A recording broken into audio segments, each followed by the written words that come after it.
What's good, everybody? What's good? Happy Tuesday. Happy Tuesday. Let me get situated real quick. How y'all doing today? Let's move this out my way real quick. Let's get all this situated. How y'all feeling? Y'all can hear me? Y'all can hear me?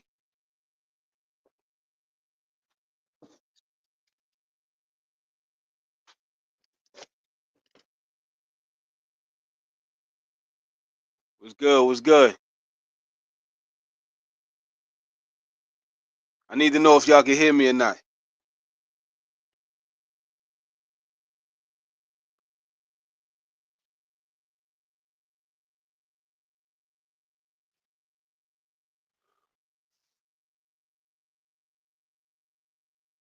Somebody put a one up. Let me know y'all can hear me.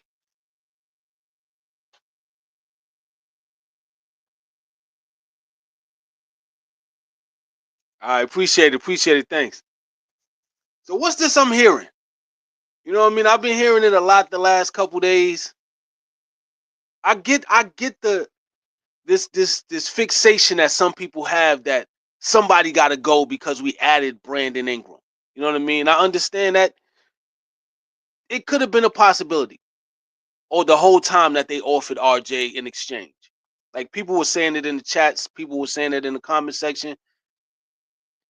It doesn't change anything. Like whether they offered RJ or they didn't offer him, it doesn't change anything. We got to get back to winning. You know what I'm saying? Like we got to get back to doing our two step. You know what I mean? Like it doesn't change the pressure that's on certain players and the responsibility of that are on certain players. Nothing changes. You know what I mean? I watched two of my favorite players on this team get traded. One left. You know, Fred is, if you've been here long enough before I erased all those videos, you know Fred is a big reason why I became a Raptor fan. And Pascal's my favorite player. They're a big reason why I'm here. And they're gone. You know what I mean? So nobody's gonna be here forever. We get that. You know what I mean? But I'm trying to figure out what was everybody's, like there was a lot of people who were fixated on trading RJ because we got Ingram, as if they can't coexist. And we all know they can.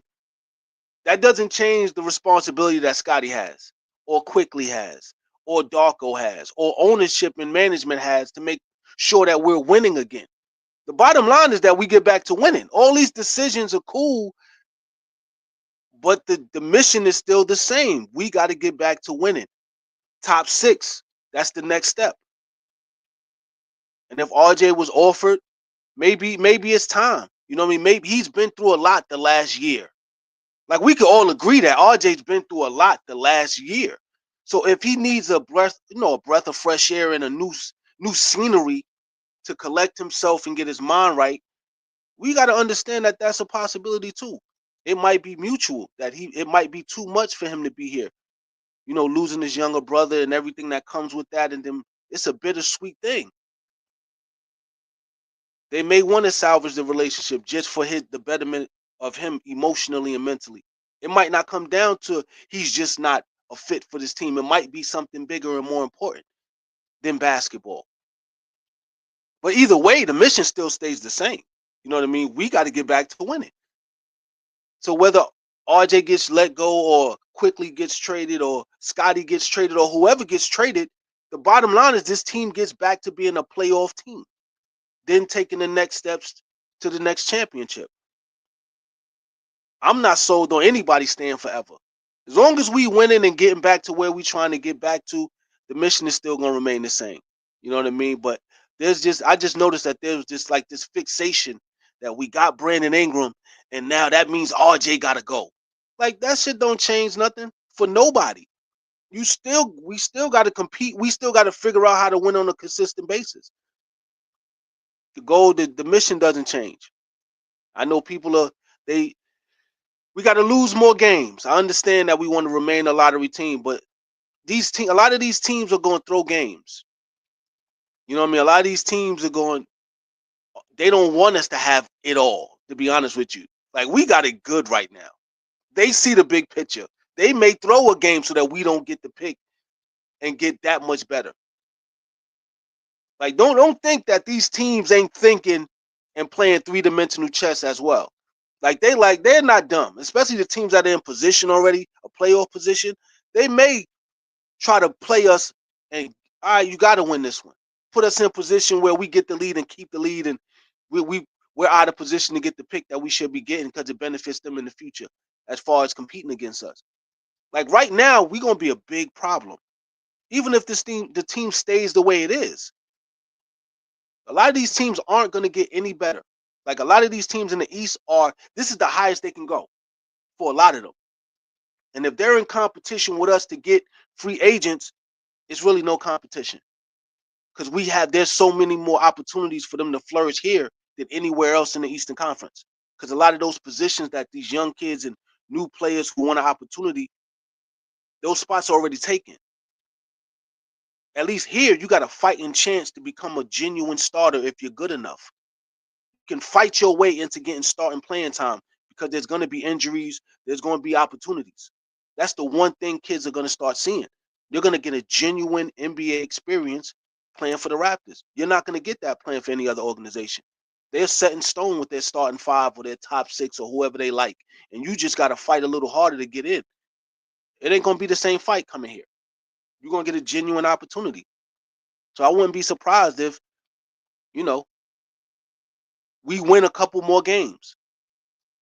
I don't see us not winning a few more, at least 5 or 6 more games. I think teams are definitely going to start taking their foot off the gas.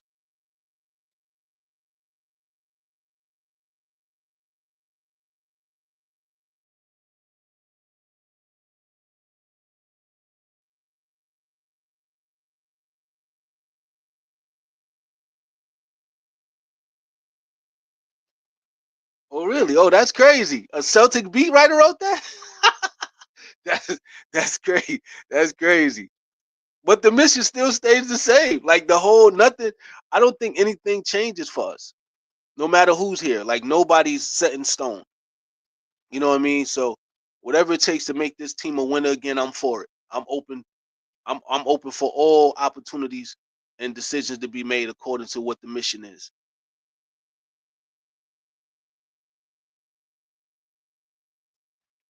I'm gonna be honest with y'all. I don't want Devin Booker on this team. I don't want Devin Booker anywhere near this team. Anywhere near this team. They tried to build around him in Phoenix. He didn't. He complained about being double team. Everything changed for Devin Booker when he complained that summer about being double teamed. That exposed how soft he is. He's not a winner like that. He's a guy that can shoot and score. Why would we let go, of RJ to get a Devin Booker? He shoots way more. He's not as aggressive. He's been pampered a lot of his career. He's not gonna fight for us the way RJ would, or the way that any new player or younger player would come in enjoying and respecting the opportunity. He might think he's bigger than the program. Devin Booker could I don't think he would fit with us with it at all. Like I don't trust him. I don't trust Devin Booker at all. You know what I mean? I don't trust him. You know what I mean? Now if you're saying like a Jamal Murray, if that's a conversation we could have, then that's different. I'll accept that. But I wouldn't like Devin Booker. I don't trust him.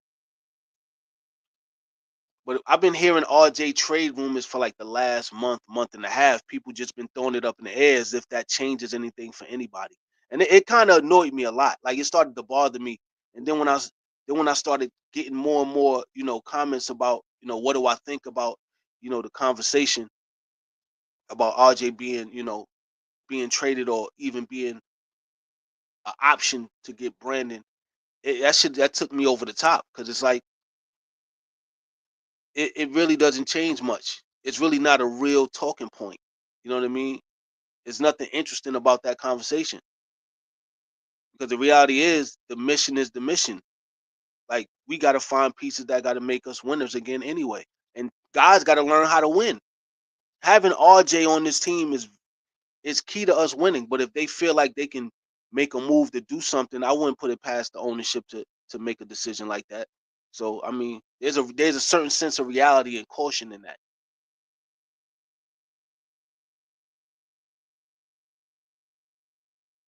I just hope that, as the team evolves, that they don't forget that it's them against the world as opposed to, every individual for themselves. You know what I mean? But we get further if we win. It's a lot easier for guys to get those personal accolades if we're winning. Super easy. Super easy.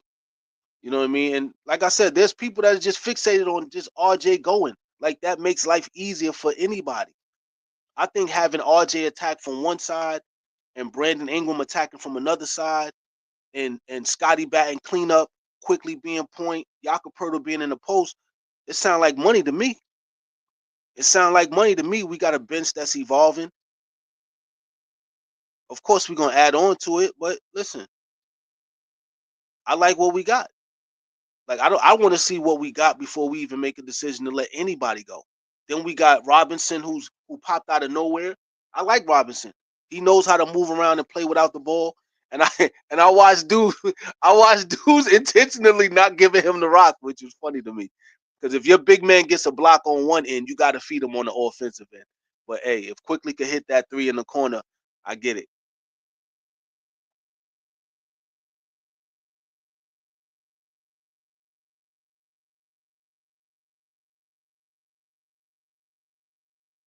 How is how is Jakob declining?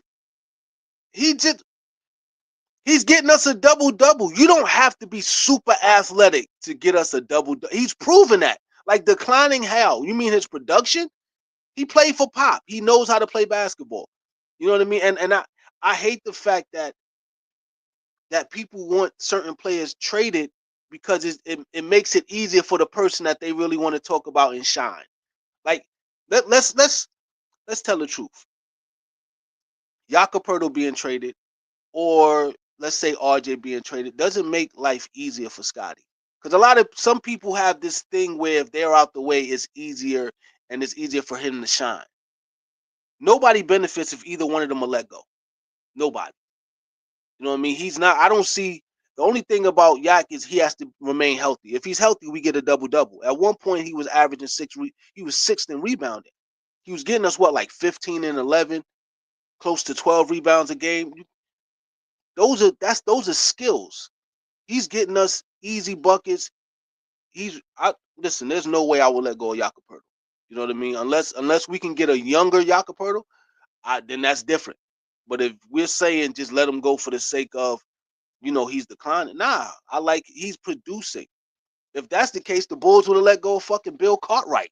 They kept Bill Cartwright till he almost fell apart. They won championships with him. We could win with Jakob. He serves a purpose. He plays his position. Yeah, but I never liked those rumors about trading Jakob. Kyrie's out for the season. I'm gonna have to look into that.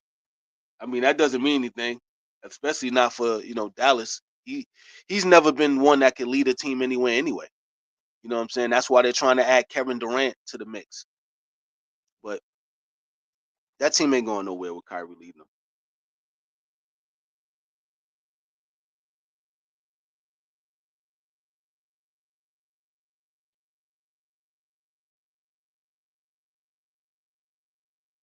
I agree. I agree. Having Jakob is important. We have a better chance of winning with him. I think it's one of those things where for some reason there are people who just keep thinking that there's something better out there. Like if we got this, we can get some. At some point, you run out of options. You know what I'm saying? Because better isn't always better for us. Even if it's a better player, more exciting player, doesn't mean he's a better fit for us. You know what I mean? I like how we pick players. I like how we evaluate players and bring players in. You know what I mean? It's an honest perspective. It's not one that's fantasized. They really do their due diligence and bring in the right character and the right guys with the right potential. It's just up to them to do the work. You know what I mean? Jakob put the work in. He's double double. That's all we need is a double double machine. Now everybody else got to step in and do their part, and then we're back to winning again. Easy. You know what I mean? But people keep thinking that there's this miracle solution that we add this one player and there's gonna be this explosion of accomplishments. Nah, B, it's gonna be a team effort. The Eastern Conference is easy in the regular season, but when it comes fucking April, May, and June, and they start locking the cells up, and you get locked in for 7 games, and only one person can leave that cell, it's a different animal. It's a totally different animal. I think the way that we're putting things together, we'll be better off for that 7-game run. We'll be better prepared for a playoff run than anything. Because we're not getting really caught up in the regular season. We just want to be in the playoffs so that we can fight. A lot of these teams enjoy being in position during the regular season so much that when they get to the playoffs, when it's a different environment, the air is thicker, the games mean more, possessions mean more, performances mean more. You're not going to play against a sub 500 team for 4 or 5 days in a row to save your record. Now you're going against a team that really wants to beat you, that can beat you. What you got in the tank is really important. And a lot of these teams, like I don't see Cleveland being that issue. I don't see Boston being a big issue. Their players are too concerned with wanting to be the face of the NBA instead of just winning. That's the easiest way to be the face in the NBA. Just win and dominate. Jason Tatum isn't dominant enough to be the face of the NBA. They're worrying about the wrong shit. Either they're worrying about the wrong shit or they're not playing the game to their strengths, which is the Pacers' problem. That's why I say the Knicks are the biggest threat. When it comes playoff time, they got all the assets to beat everybody that's left for the playoffs in the 7-game series. Legitimate. There's just something there with the Knicks that's laying dormant, that's waiting for the playoffs.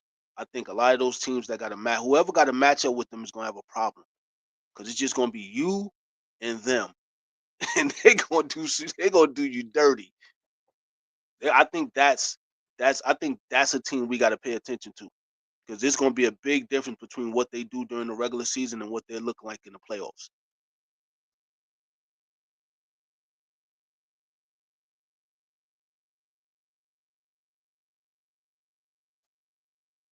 That I heard that one too. I heard the Kevin Durant rumors too. I don't think he'll come. I don't think he'll play for us. Remember when he tore his Achilles, some of the fans were cheering. He's one of them petty individuals that will remember that type of shit. You know what I'm saying? He'll remember that type of shit. You know what I'm saying? He will. I don't think he's forgetting that. That some of the fans were cheering when he tore his Achilles in the finals. I don't. I don't think he's gonna come here, and I don't think he's gonna change. Like, let's be honest. The better the player. This is something I've figured out years ago. The better the player, the more iconic the player is, the more the better the supporting cast has to be in order for them to be successful. The better the system has to be in order for them to be successful. You expect Kevin Durant to be in the finals. But in most cases, when he comes places, they're expecting him to carry a team. He can't carry a team. But so far, you saw it with Brooklyn. Him coming here, we would have to give up so much for him that we'll be behind the 8 ball, and he can't deliver and make up the difference for everything that we would have to give up to get him. He's not worth it. He's not worth that experience. I think there's a better solution, a cheaper solution. You know what I'm saying?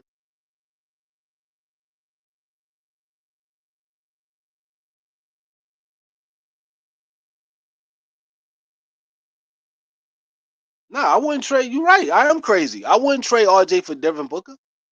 I would not. They're not the same type of dog. Devin Booker, he ain't got the same type of dog that RJ got.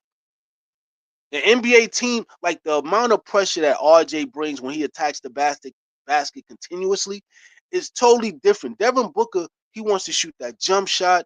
He's too complacent with playing a style of play that might not be the pace that you need in the aggressive state that you have to be in order to win. He's too comfortable saying, I'm going to get my shots. I'm going to do what I do. If we lose, it's not my fault. Because I'm performing at a high enough level to justify me being here and getting my possessions. But that doesn't mean it's going to help the team win. He's a volume shooter, a volume dribbler. We don't have time for that. There's going to be moments when you don't get the rock. There's going to be, and you still got to be a part of the production, whether it be defense, rebounding, filling the lane, whatever it is. He's expecting to get the rock. And Brandon Ingram is expecting to get the rock. And Quickly is expecting to do what he does with the rock. And then Scotty is going to be a facilitator, defensive play. Like, he's going to want the ball sometimes. Like, how does that work? When you have a guy who's used to being the man coming to a team, and he's not going to accept the role of being just one of the guys. Devin Booker will come here and it would be a vacuum. He's not, and I don't think he's good enough in the playoffs to get us where we need to be. No, I wouldn't trade RJ. I wouldn't trade RJ for Devin Booker. Nah, not in a million years. He doesn't have the same presence. There's a certain force that RJ plays with. You don't see that anymore. And he's left-handed. It's different when you got a right-handed guy that can attack, a left-handed guy that can attack, you got a point guard that can attack, you got Scotty that can back clean up just as good as anybody in the league at an all-star level. Jakobe, then you have our bench that fits better. There's not a lot of ego there. Everybody will understand their role and play their position. Devin Booker is not that type of guy. He's already been told shut the fuck up by Coach Bud. If you got Coach Bud telling you to shut up, and he's already complaining about, he doesn't like the lose now, win later mentality, because he was already a part of winning with Monty Williams. He doesn't want to go through the tanking or we'll lose now to win later. He wants to win now. He voiced his displeasure with them having that mentality of we'll win the next one. What do you think happens when he comes here and we sacrifice RJ and we might decide to tank for another season just for the betterment of the team to get another pick? He's going to bitch about it. He's going to complain about it. And then we're going to have to get him the fuck up out of here. It takes a certain type of player to understand and be at a certain timetable to understand, like, listen, we might have to, all right, we're sacrificing the season. That's what the front office is saying. We want to see what the draft pick we can get. All right, cool. We're going through the motions. Devin Booker wants to win now. His reputation is on the line. He hasn't really won anything magnificent at all. He's just been a good player, a better player than they expected. Remember, in Kentucky, he was coming off the bench. He was coming off the bench to being a star in the NBA, to dropping 70 and never being in the Eastern Conference Finals and being a real factor. He's been good, but never good enough. He did not on this team. No, not on this team.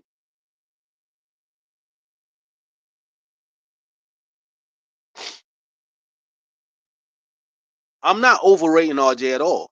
I'm saying for what we're trying to do and the system they're trying to implement, you need a player more so like RJ than the Devin Booker, who's going to be way too demanding. He's been a prima donna most of his career. He's used to having the green light. Him having the green light here may hinder our progress. We need a player who understands that winning is more important than your personal goals and how you look to people. If he looks bad and we're winning, Devin Booker is going to be in his feelings because he wants to look good, whether we win or lose. RJ will play his position, still get us 20 a night, and we'll win. And there's no conflict. There's no headache. You think Brandon coming here puts Brandon at the top of the pecking order. If Devin Booker comes, Devin Booker is the top of the pecking order. These kids are going to trust him to win. And he don't know how to win. He's not a winner. We're going to have to rely on the coach's theories and philosophies. Devin Booker will believe that he has a better idea of winning than the coach does. And it'll mess everything up. We can't have that. We can't have him fucking this up. Nah, I say leave Devin Booker in Phoenix. They tried to make it work. Sometimes you try to make guys superstars, or you put the franchise in guys' hands and it don't work out. We understand what that's like. But we don't need them over here. If it didn't work in Phoenix, it ain't gonna work with us. And it's not about saying that overvaluing RJ's game. Everybody has limits to their game now. There is no perfect player. But when you're trying to implement a system, you need someone who has a certain temperament, who understands that they got to play a role. and I got to be the best that I could be within my role. I see Devin Booker's ego getting in the way. That's why I wouldn't pick him over RJ.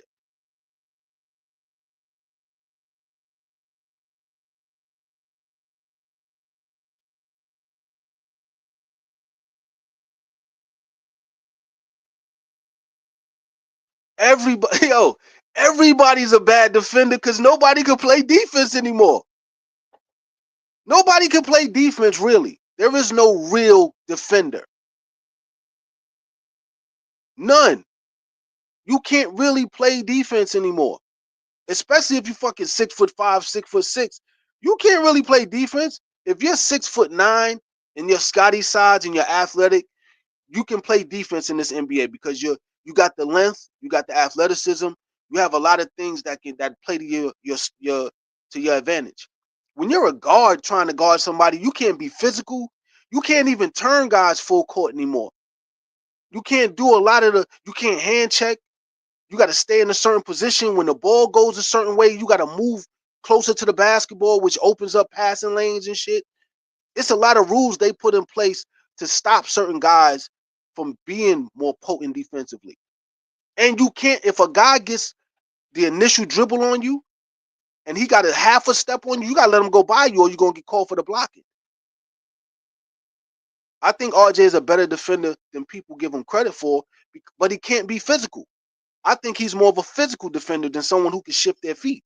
If you let him hand check and bump guys, he's a defensive problem.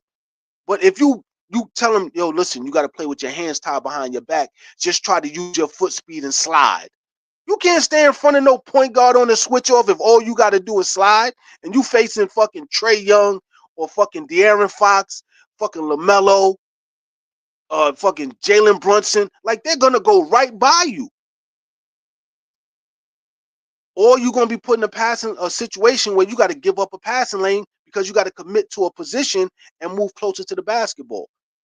A lot of this stuff that we say are defensive liabilities when it comes to player to player, activity.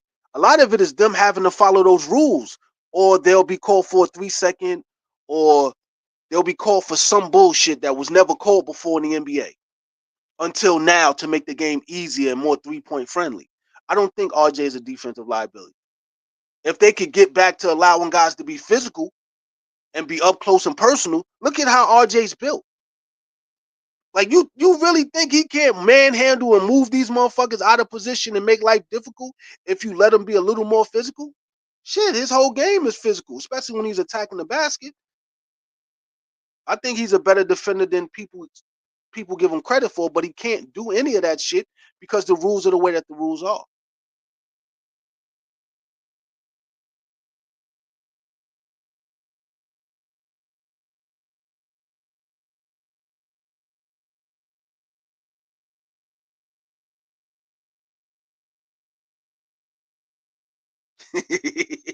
we we we give G Money a hard time because G Money was given every opportunity to be great and he focused on other shit. He didn't take the opportunity seriously. And Grady Dick just has potential because he can do more. He's more of a basketball player. And of course, like I said before, guys, you can't really play defense anymore. He played G Money played defense for one season. And he showed that he could play defense. He didn't get the gratification that he wanted.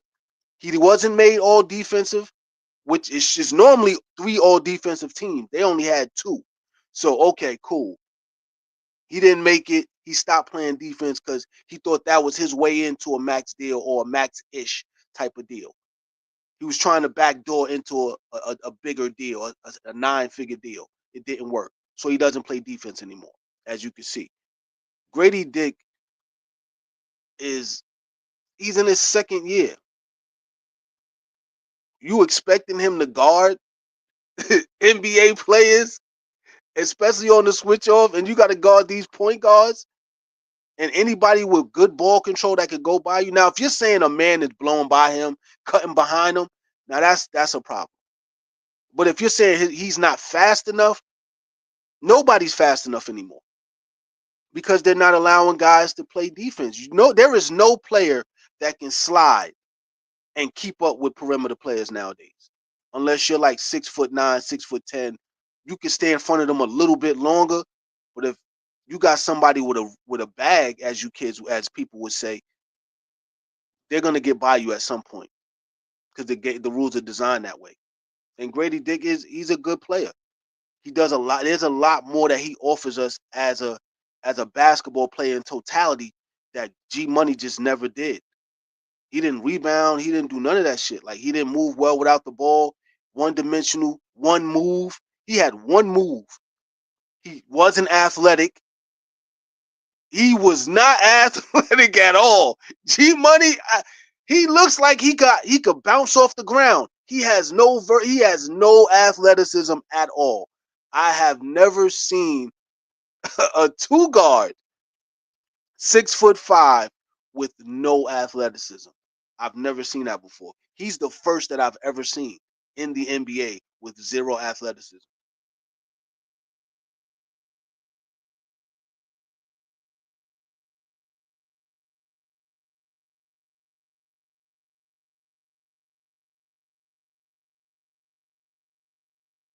Yo, it's good for. Yeah, it's a lot. It's a lot going on with these trade conversations. Like, I don't understand. Like, certain players that they want us to get just don't make any sense.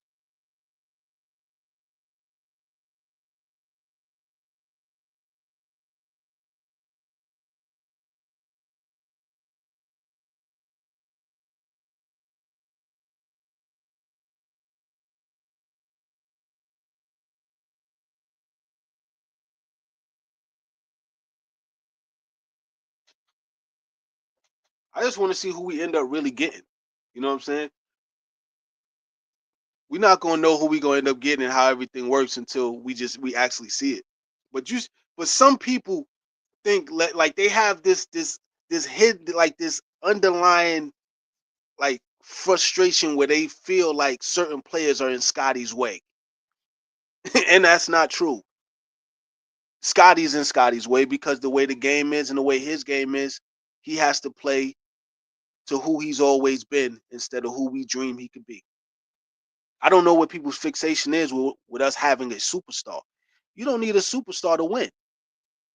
You get you 8 or 9 people that are adamant about winning. You don't need a superstar. There's no face of the NBA anymore. It's gonna come down to guys competing, teams competing, and I told y'all the coaches are gonna be put back in powerful positions again. Here we are. If your coach doesn't have a good enough system, you're not gonna be but so successful. And no superstar is gonna save you. It's good for conversation. It's good in debates at the barbershop, like my player is better than your player. But winning is what we care about. We got to get back to winning. Because in life, if you ain't winning, you ain't shit. Nobody care about how good you perform if you can't pay your rent. Nobody cares. It's about being successful. I'd rather us be successful than have a star. You know what I mean? I just want us to win. That's what I care about more than anything. It makes no sense to have a Kevin Durant or a LeBron or Anthony Davis or a Kyrie just to have the namesake and you're not winning.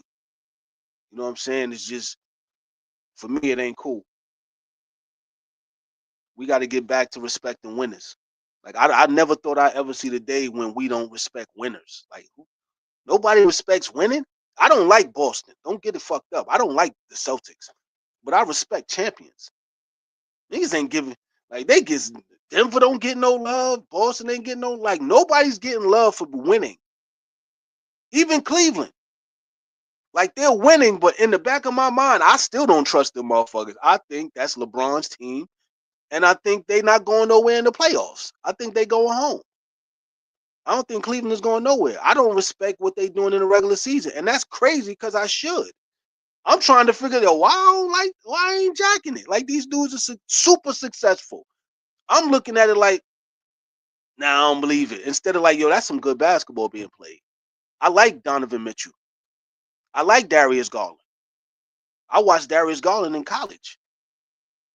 I actually like Jason Tatum. If Jason Tatum wasn't on the Celtics, I would like Jason Tatum. He's on the Celtics.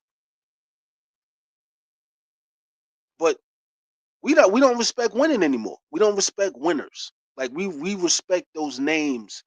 It's not the same. Like I come from an era where you respect the motherfuckers who just keep winning. No matter how much they winning, never gets old. Like this is it's a generational thing.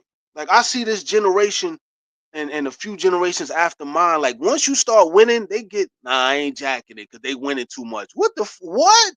Get the fuck out of here. You can never win too much.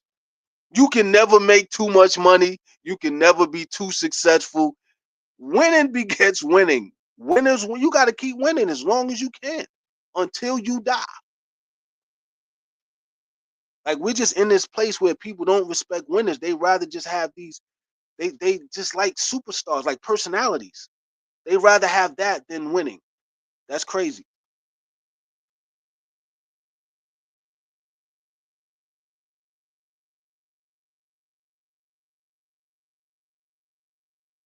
I wouldn't put. Why would we put them on the bench? Like why would we turn them into? Nah, start them. Leave them. I think leaving them right where they are is perfect. Like why would we want to put RJ in quickly?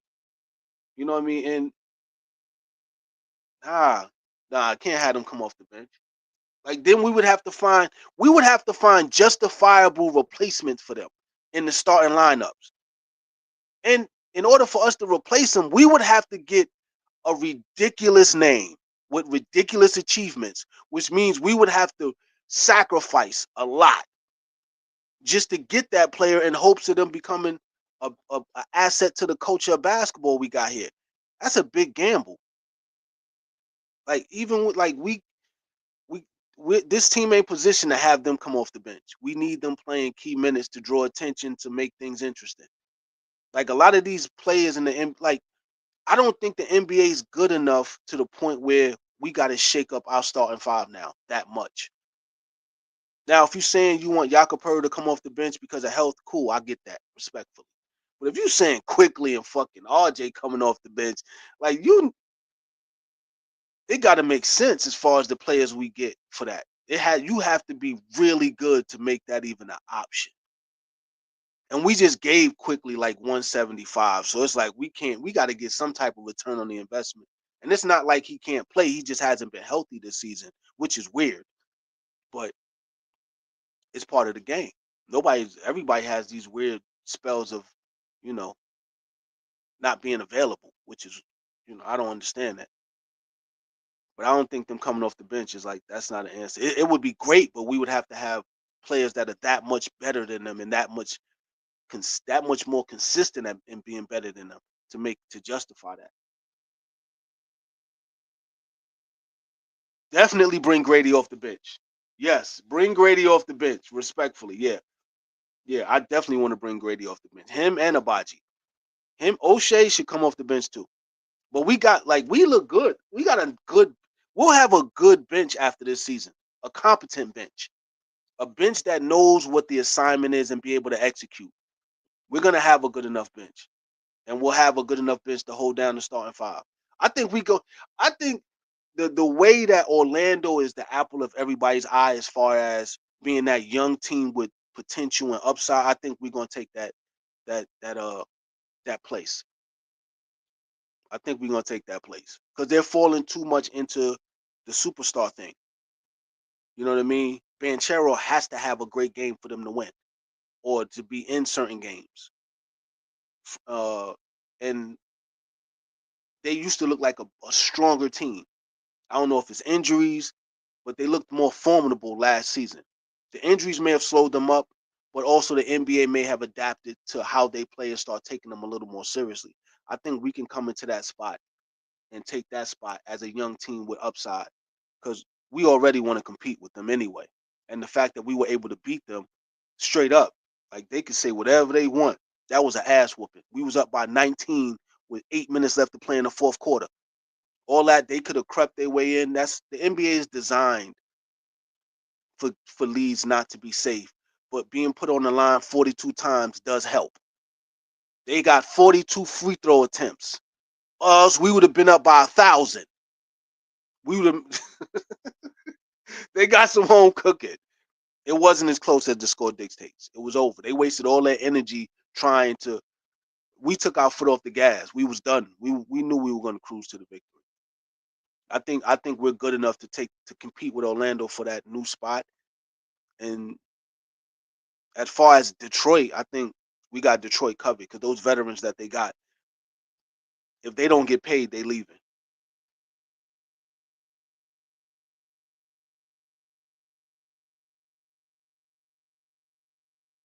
That's it. That's something I talked about earlier in the season. Like I don't. It's one thing. One thing that if you play point and you played in these different generations, you've seen the evolution of point guards being allowed to score. I never had that.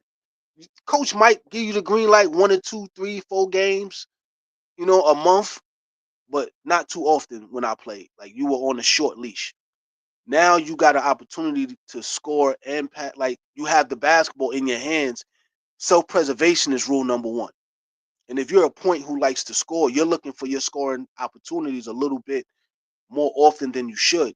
It's hard to find the right amalgamation, as far as scoring and passing. Mark Price was good at it.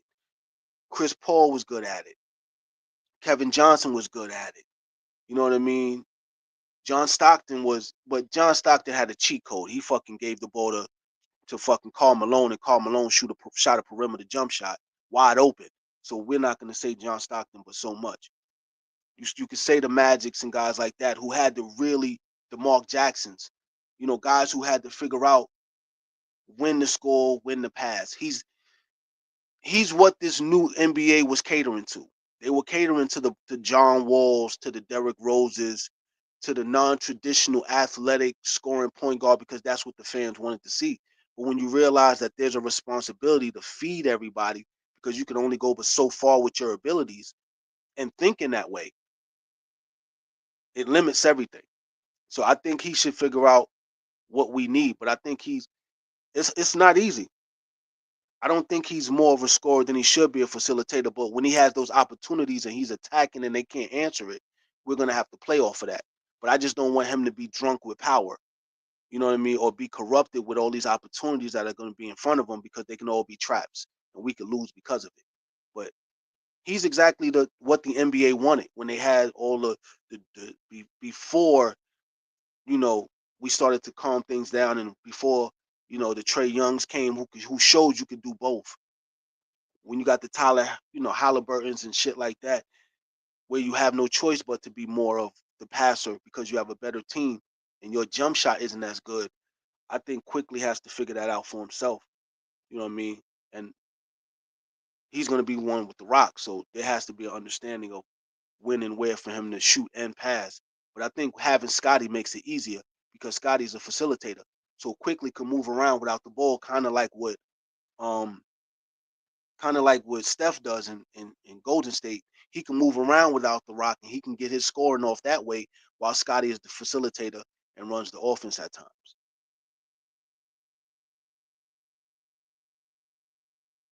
Chris Jackson was a scorer. Mahmoud was a scorer. Number 35 for LSU was a scorer. I remember him being on the cover of Sports Illustrated. Like he came in averaging 30.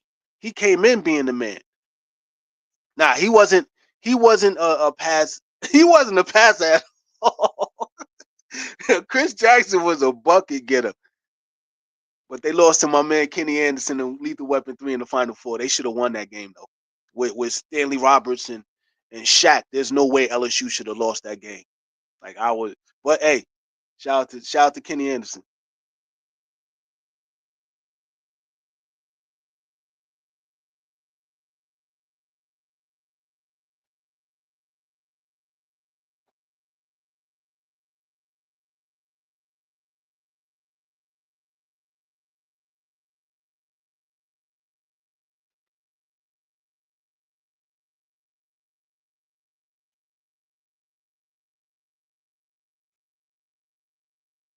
I gotta see what that's about. What you talking about?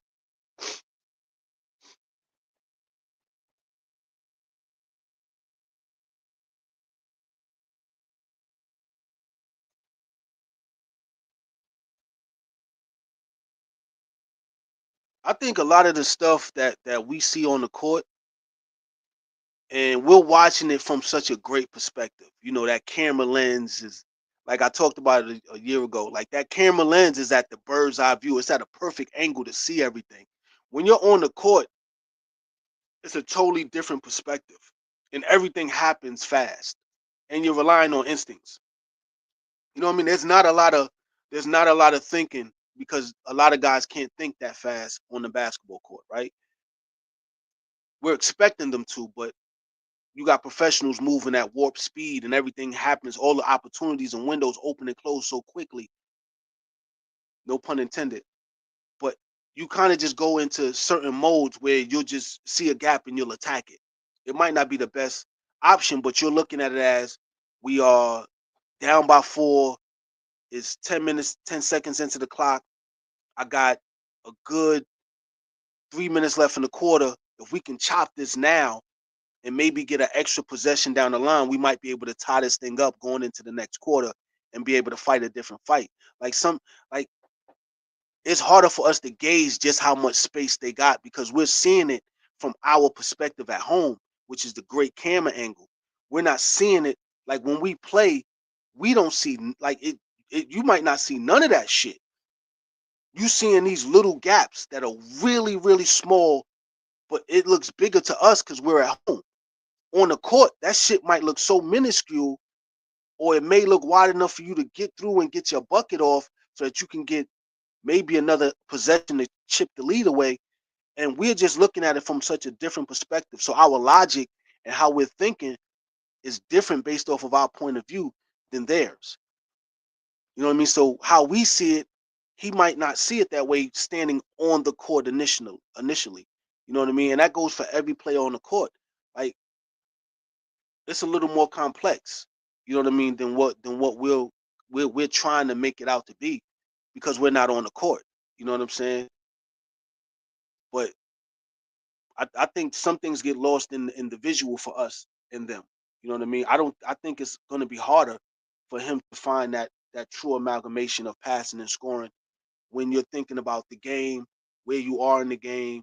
You want to take advantage of as many opportunities to score and chip away at the lead or to build the lead as possible sometimes.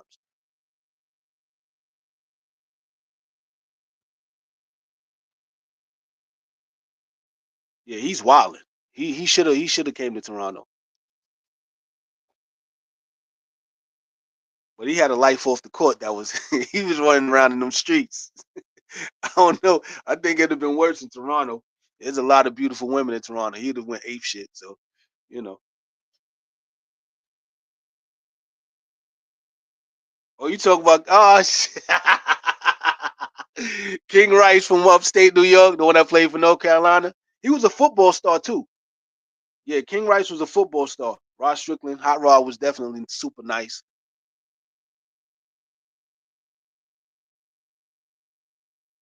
Okay, a Celtic writer wrote that. Yeah, I was somebody put that out that there was a writer that okay.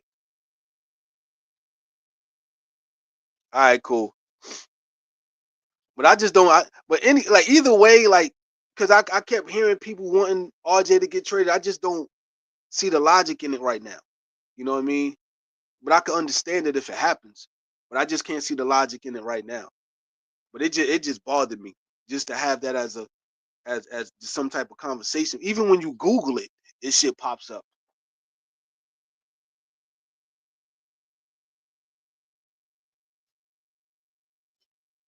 I think just I think one thing they have to do is widen the basketball court. I think that would be better. Like if they widened the basketball court and left everything the way it is, the spacing would be different. As far as, guys having different opportunities to score and be productive and the game will flow a little differently also. You know what I'm saying? But they keep changing these rules and they keep making all these rules. The last thing you're gonna have to do is probably change the court as well. And that'll give players who have certain advantages that they can lean on to take advantage. His speed, like IQ speed, would influence a lot of our games. It'll force guys to definitely run because if he had more space. But if you're looking at a guy who isn't a prolific passer with limited space, he can't, you know, thread the needle at times the way a Scotty could. You know what I'm saying? So he's going to look to shoot in some cases when he should pass, but he might not have the passing ability to make that type of pass in such close quarters. Just a matter of him just filling it out. Bobby Hurley was the best in that era. Bobby Hurley was the best point guard. He went to 3 national championships, had 1,000 assists. He stood tall against every. Kenny Anderson used to kill him though. KA used to kill Bobby Hurley, but Bobby Hurley's he's definitely the GOAT.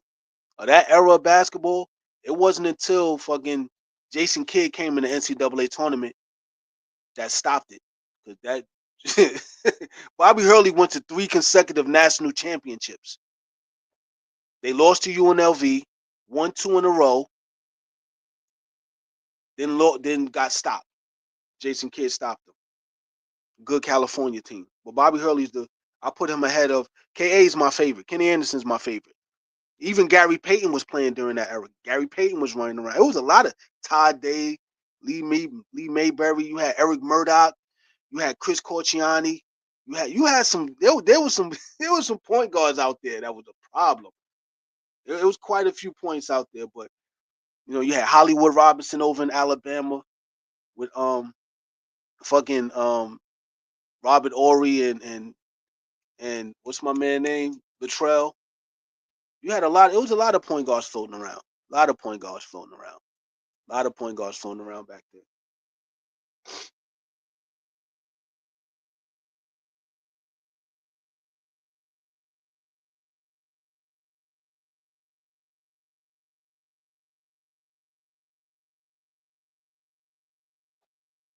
Yeah, I definitely agree. They don't want to pay RJ. I'm starting to. That makes a lot of sense now.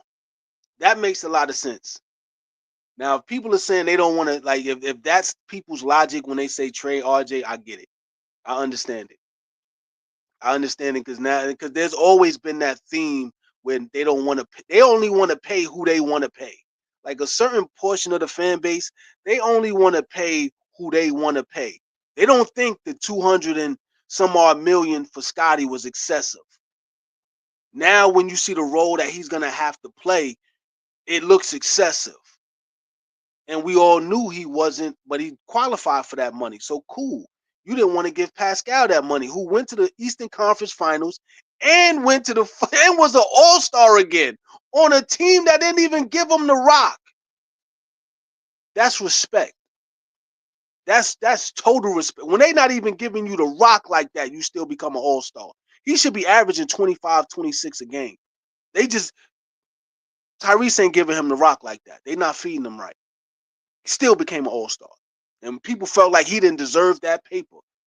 And they're getting instant gratification over there with a young team. And he's playing this position. He's not in the way at all.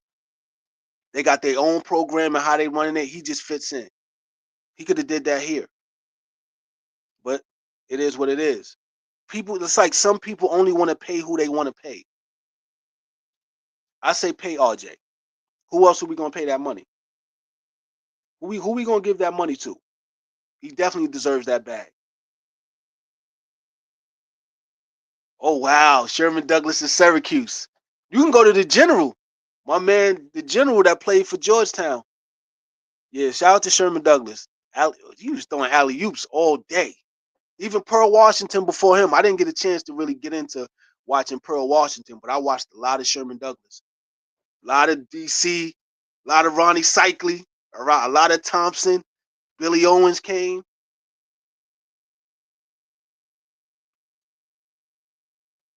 I agree. I agree.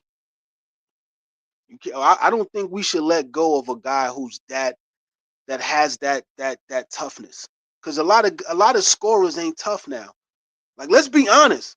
A lot of these NBA players that score the bucket, they're a little too sassy. I'm being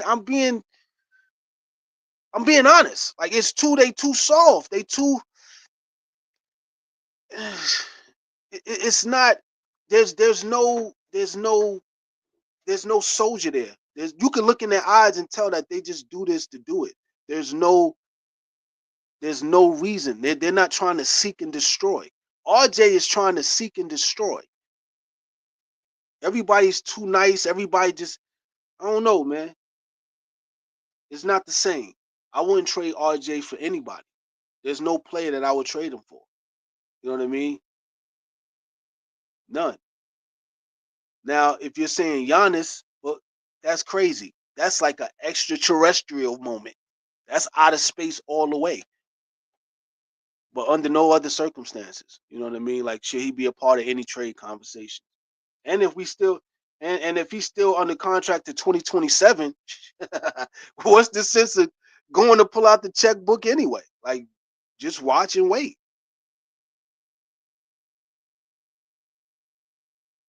Nah, not for LaMelo. Never for LaMelo.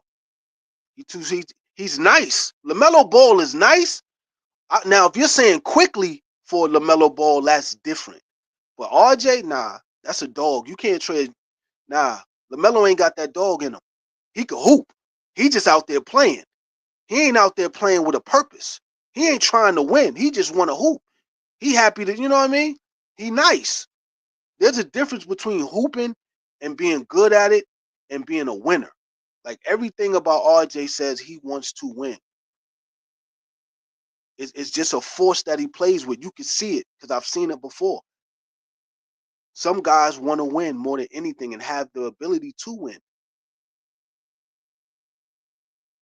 Yeah, Charles Smith. Yeah, with the part. He had the part. He had the part. Yeah, great floor general.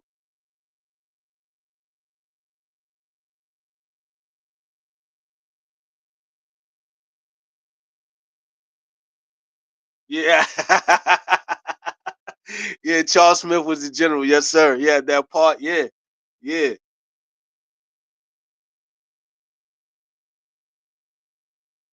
All right, so if we trade RJ, Brandon, who we gonna trade him for? That's gonna justify, us letting him go. Because we're not just letting go of a scorer. We're letting go of someone who embodies what the culture is. A culture staple, right? Even when he wasn't here, he was a staple for the culture. He was mentioned whenever you talked about the team, right? So if you're saying let him go, who would we let him go for to justify letting him go? Like, it would be hard.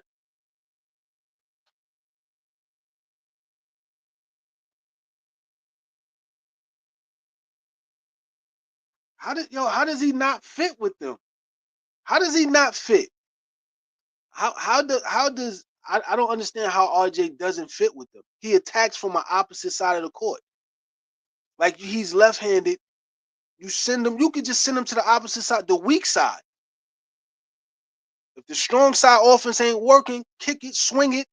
He attacks who's guys can't play defense in the NBA anyway, let alone guard a left. Yo, Brandon, it's impossible, almost impossible to guard a left-handed ball player who can attack or who has a handle. I've tried it.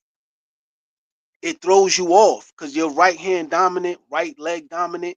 The way they move is completely opposite from you. You're hoping that you could take up, that someone helps you. He could, if he really wants to. There is nobody that can guard him if he really wants to. If he is one, I wouldn't even say one move, just a little more ball control.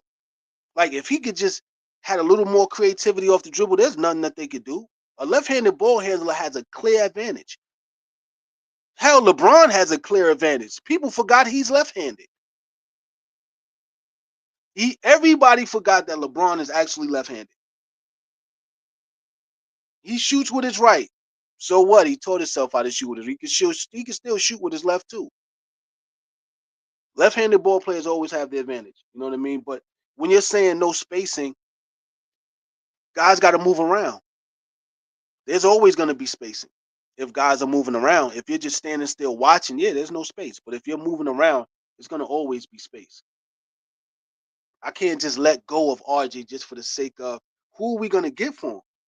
And it got to make sense. It can't be a right-handed RJ. It has to make incredible sense to let go of RJ. I mean, it has to make a lot. That guy has to complement everything we're trying to do.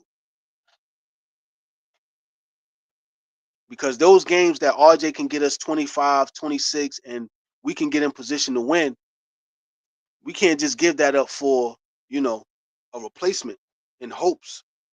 I think RJ understands the system. I think I like how guys are moving around, moving without the ball.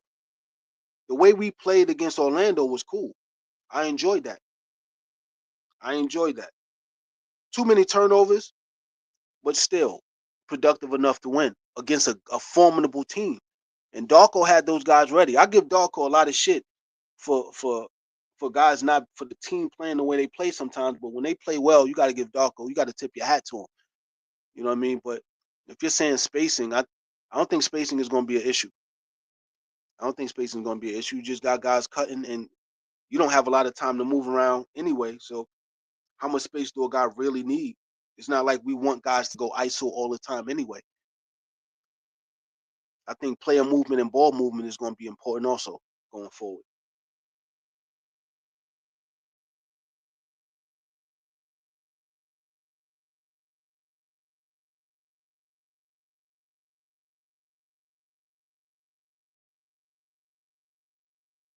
Let me see.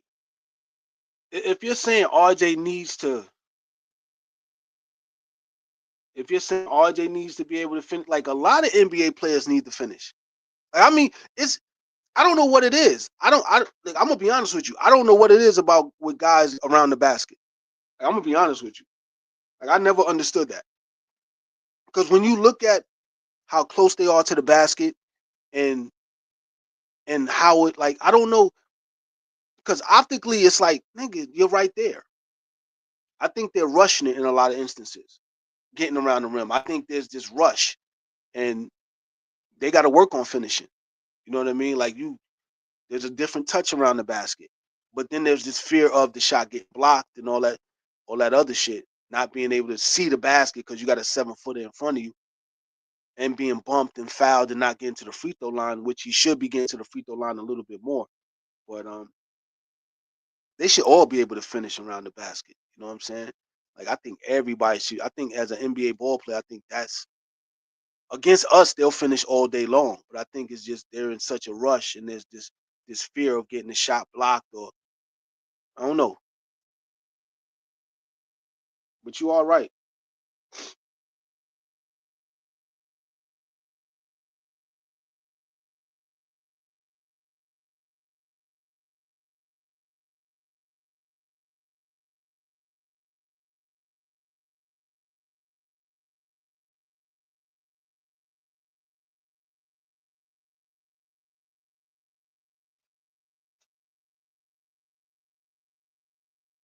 I don't know what it is. Like, it's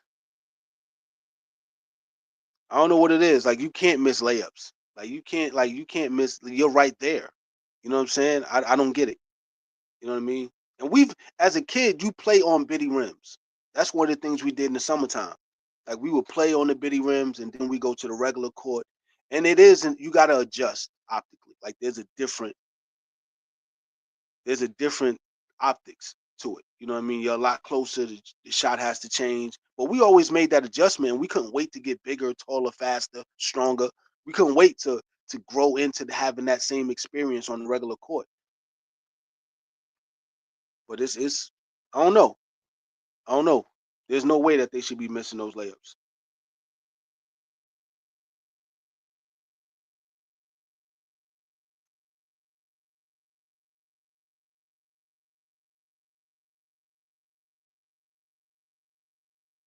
See, but we got to figure out, can they do that at the NBA level? Every level is different. Like, to say that Ace Bailey, you know what I mean, and Dylan Harper does the same thing that RJ does. We're talking about a guy who's a 20-point per game scorer in the NBA. Like, we're talking about a guy who's averaging 22 a game in the NBA. That's different than averaging what you average in, and it's a big jump. Like, you averaging both of those guys aren't really averaging top 20s in college. let alone to be able to do it in the NBA. And then and Brandon, if you're saying they hit free throws, they got to get to the line, which means they have to get the calls. The referees have to respect their game enough to get them the calls. You got to earn that. They're not going to give they're not putting rookies on the free throw line like that. You know what I mean? My point of keeping RJ is you don't want to have to wait while a player makes progress and evolve as a player, which takes years, in hopes of his game being aligned with where the NBA is at that moment in time, so he could dominate and get the most out of his preparation. Right now, we got a guy that's averaging 22 a game. You can't just cast that aside in hopes of the next best thing. That's 20. That's 15, 16, 17% of your scoring. And if you're saying this with the assists, you could say that's 30 points a game. So that's like 20, 25% if we're at 120 next year. But right now, we can say it's at 28% of our offense gone in hopes of somebody filling that void when we know this guy could do it. And he's doing it against every NBA team. Like that's tough to just cast aside in hopes of getting a new guy. I'm keeping that. I'm keeping the 20-point per game scorer.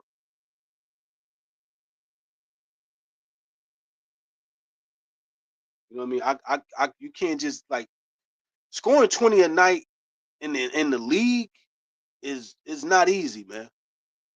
And then find a replacement for that, and then say, nah, that's tough to do. I can't let him go for that.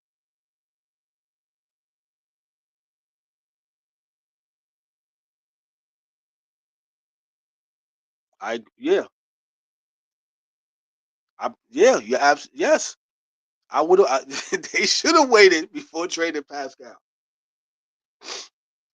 because now we're in this space where we realize a certain reality, and we didn't want to believe it that he would be in that Draymond Green type category, even though he's more athletic. But that's the category he's been in his whole career as a high schooler, as a college player. He's the glue guy. He's the glue guy. He's the guy that makes life easier for everybody else, for the superstar and the ancillary players alike. We were hoping that he could make that jump. That's okay. He wasn't able to, because the game is still predicated on guys being able to score the basketball at a certain pace. And it's not that Scotty can't score, it's that he can't score at the pace we need him to score and produce the way we need him to produce at that pace. We need a certain pace with assists, a certain pace with rebounds, a certain pace, a certain urgency. He doesn't play with a certain urgency every game. And if we're going to put the weight of the world on his shoulders, he would have to play with a certain urgency every game. He's not able to do that, so we bring in the BI who can score and take that off of him. So now he don't have to worry about being a consistent scorer like that. We're not worrying about that. Now he can do all the other things. We should have kept Pascal, because we ended up getting Brandon Ingram, which is a younger version of Pascal pretty much. But Pascal is better, of course, more achievements with his abilities, and it just in the same type of game. But they just didn't want him to have the money. Now we gave this kid 120 for 3 years. That's cool. He's gonna come in and play. He's gonna pick up the slack. Scotty's gonna be able to play his game a little more comfortably with a lot more ease. But it could have always been with a certain sense of ease. But I guess they really wanted to have these moments that we have now, as far as getting draft picks and really starting everything off fresh and anew. I think when the ownership decided that they want to start completely fresh, that's because they believe they have the blueprint to winning another championship. You don't just clean the whole table off unless you know and trust your game plan. If you got a foolproof game plan to make your team a winner again and a champion again, that's the only way you would clear the table. Because you let go of champions, all stars. Like Norm should have been an all-star this year. That's like four guys that were all-stars off this team, that from the championship team. A lot of teams don't have four all-stars. Like Horace Grant wasn't no fucking all-star when he went to Orlando. Like you got Norm, you got Fred, you got all these dudes who became all-stars from that championship team. Pascal again. OG has it, but OG got paid. OG got 218. He got almost as much as Scotty. And he don't have to do half as much work as Scotty. OG got the greatest contract in the NBA right now. And everybody's like, nah, they overpaid. Exactly. He has to do the minimum. All OG got to do is stay healthy. He has no real responsibility except in the playoffs to shut one guy down. That's it. Mikal Bridges on one side, OG on the other side. OG hit a game winner, dropped 40, played good defense, staying healthy. All he got to do is get to the playoffs, and the Knicks fans are going to be happy. They just don't like the fact they had to pay $200 million. Unfortunately, that's what you got to do. That's what G Money was trying to do. Become all defensive so he can get like 150. Listen, shout out to OG. OG got the greatest deal. He has a part-time job. He's averaging he's averaging what, 14 points a game? Getting 200 million a year? And he don't have to worry about no star responsibility? Shit. Shout out to OG for cashing out, man.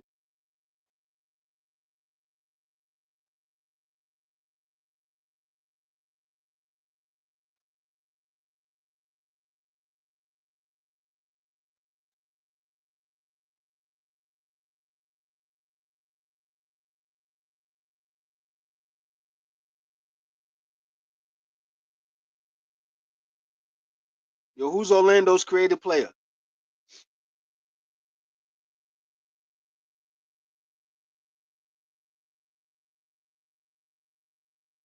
Oh, Orlando Robinson. I'm bugging. I'm thinking Orlando the team. Orlando Robinson.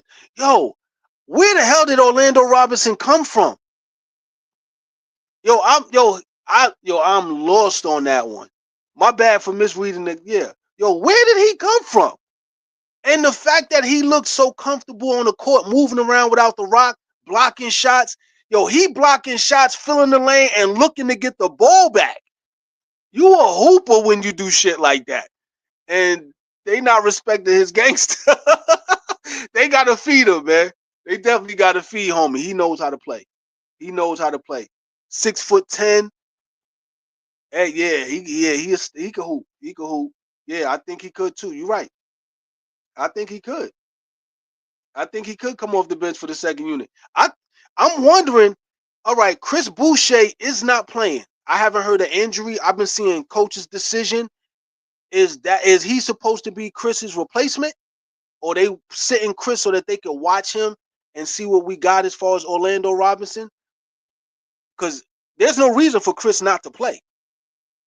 You know what I'm saying? But listen, yeah, he could come off the bench for us. I like that. I like that guy. I like his game.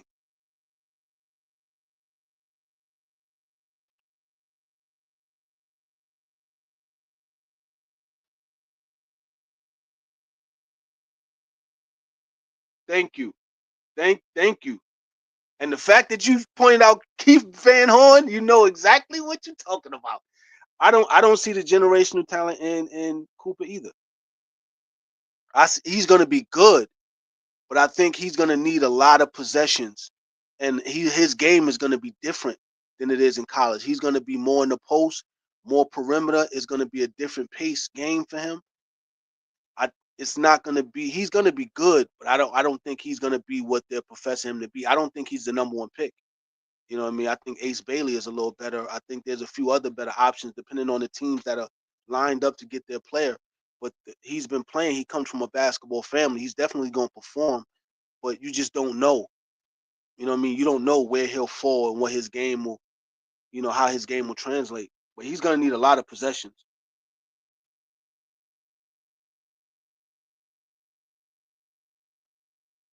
Oh, Danny Ferry had no NBA career. Danny Ferry was so good at Duke. Christian Laettner was incredible at Duke. When they got to the NBA, they were invisible. They got lost in the sauce. They had to end up working in the front offices because on the court they couldn't cut it. You're absolutely right. But Keith Van Horn, he lasted a little bit longer on the court than Danny Ferry did. Danny Ferry was like, he's on the court, and then you just saw him in administration. He was administrative after that. Same thing with what's his name? Same thing with fucking Christian Laettner. 1 minute he's playing, the next minute he got a tan and he's in Atlanta Hawks front office.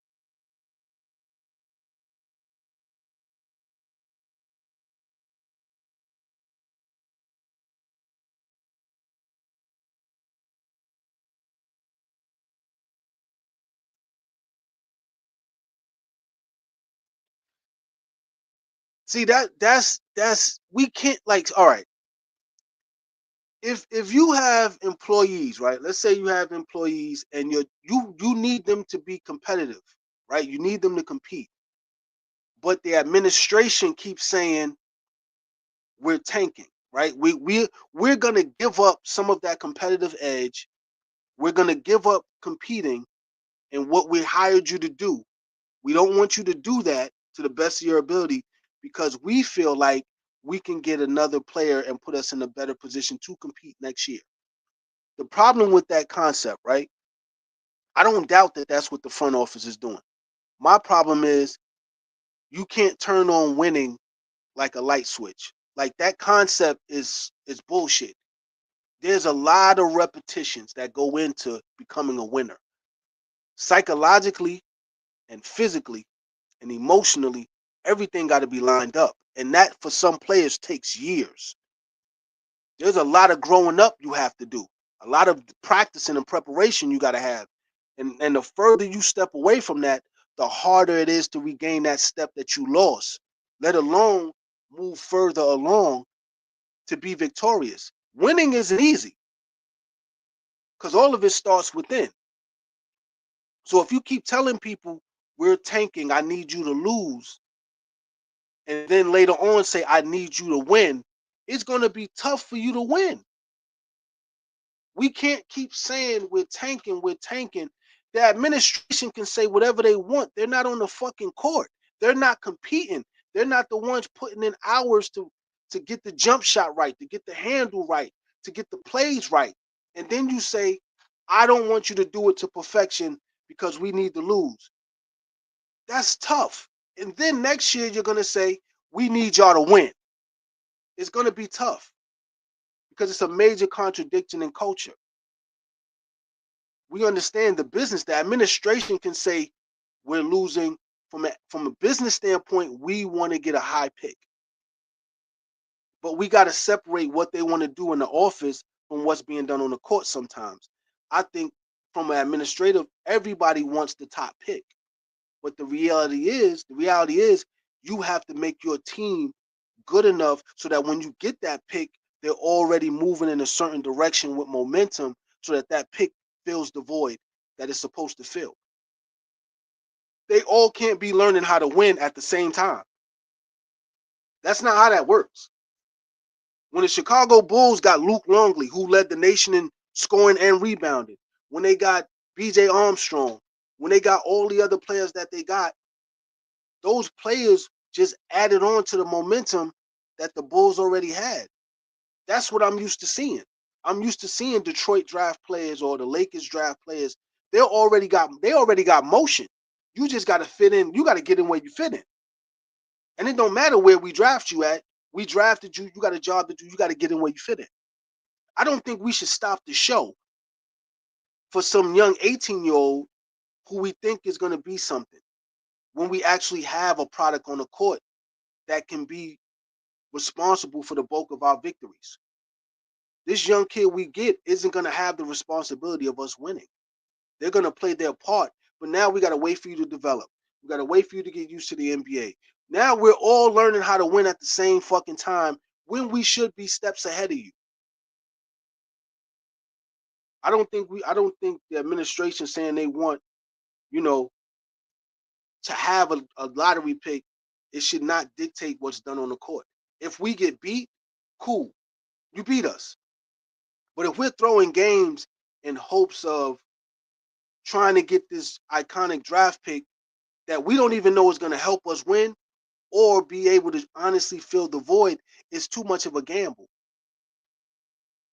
I just think that we as a team, we're not advanced, and we had so many open spots and we have so many weaknesses that teams that we're going to play against, they just are a little bit better, a little bit more advanced. And they need the wins a little bit more, so they're playing with a certain sense of urgency, which makes it tougher for us. We're going to lose games anyway as we learn how to win. But I don't think we should go in there saying we tanking. It's like deliberately losing, because when you start deliberately losing, that becomes your habit. Then when do you learn? When do you learn how to become a habitual winner? When you're used to just losing, and that's your pattern. It's tough to shake that. It's super tough to shake that.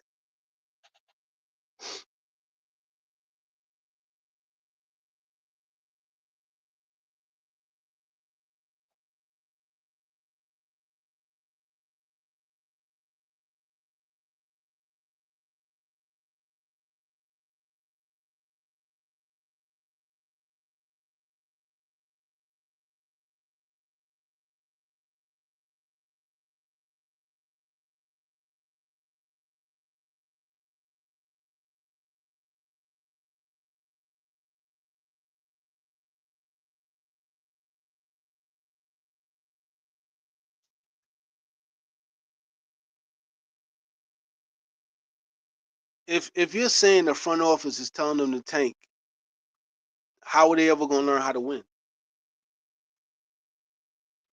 Like, because we've been doing this for like the last couple years. Like when we get off to a tough start, then it's like, all right, tank. That's not the answer. At some point, you got to figure out how to win, because you got to recognize you got pieces. So when it's time to make that adjustment and start winning, you're not going to be able to do it effectively. What's going to happen is Darko's going to end up getting fired, because when it's time to turn the team into winners, we already used to tanking, used to playing with such a relaxed state. We're going to need a coach that's going to be a little bit more authoritative and a stronger voice to make guys fear the repercussions of losing. Because the coach that's a part of the tanking, he's not going to be a part of the winning once things get going, because you need a different vocal range. You need a different octave. You know what I mean? And there has to be consequences for losing, because we can't keep saying, all right, draft pick. Then next year we do it again, draft pick. Then next year we do it again, draft pick. How many draft picks do we need? At some point, we have to listen, we got to look at each other and be like, yo, listen, we got to win. Figure it out. It's basketball. These guys are, if you take it a little bit more serious than your opponent, you could beat them. We always have opportunities to win. We can't just keep tanking. That's my problem. Are we going to say this again next year? And then the year after that? Then the year, because it's become very comfortable for people to say the ownership is saying we tanking. After this season, after these guys, there's no real ball players to talk about. There's no real ball players to talk about now. So we can't keep this tanking shit going on. At some point, we just got to look ourselves in the mirror and compete and see what happens.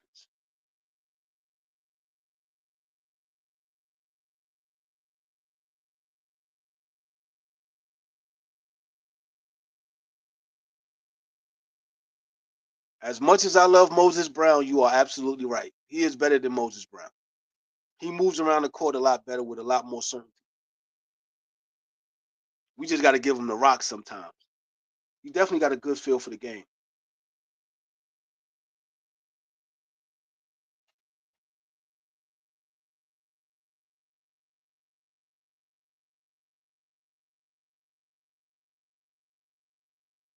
I mean, but at some point, right, Brandon, at some point, in order for you to strengthen your bench, you have to put the other guys in.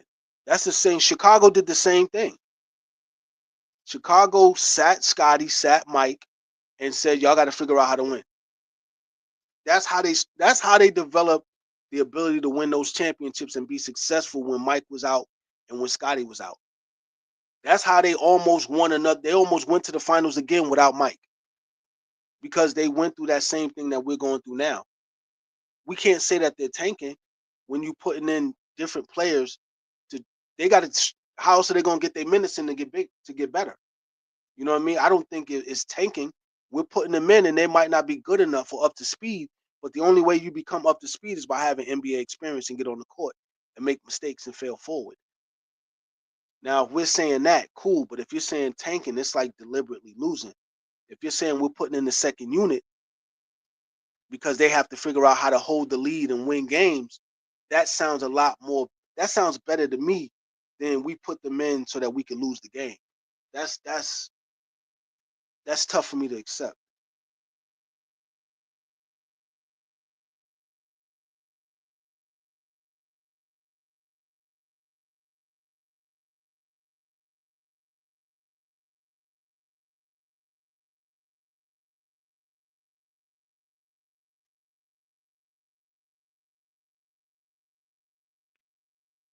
It's hard. I don't understand why players don't stay healthy nowadays.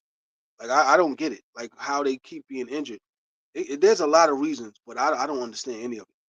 You know what I mean? A lot of either they're gonna have to learn how to play through it, or they're gonna have to start preparing differently. You know what I mean? But hey, I hope we don't have to load manage them because then we're gonna have to rely more on the bench. I hope we don't have to load manage them.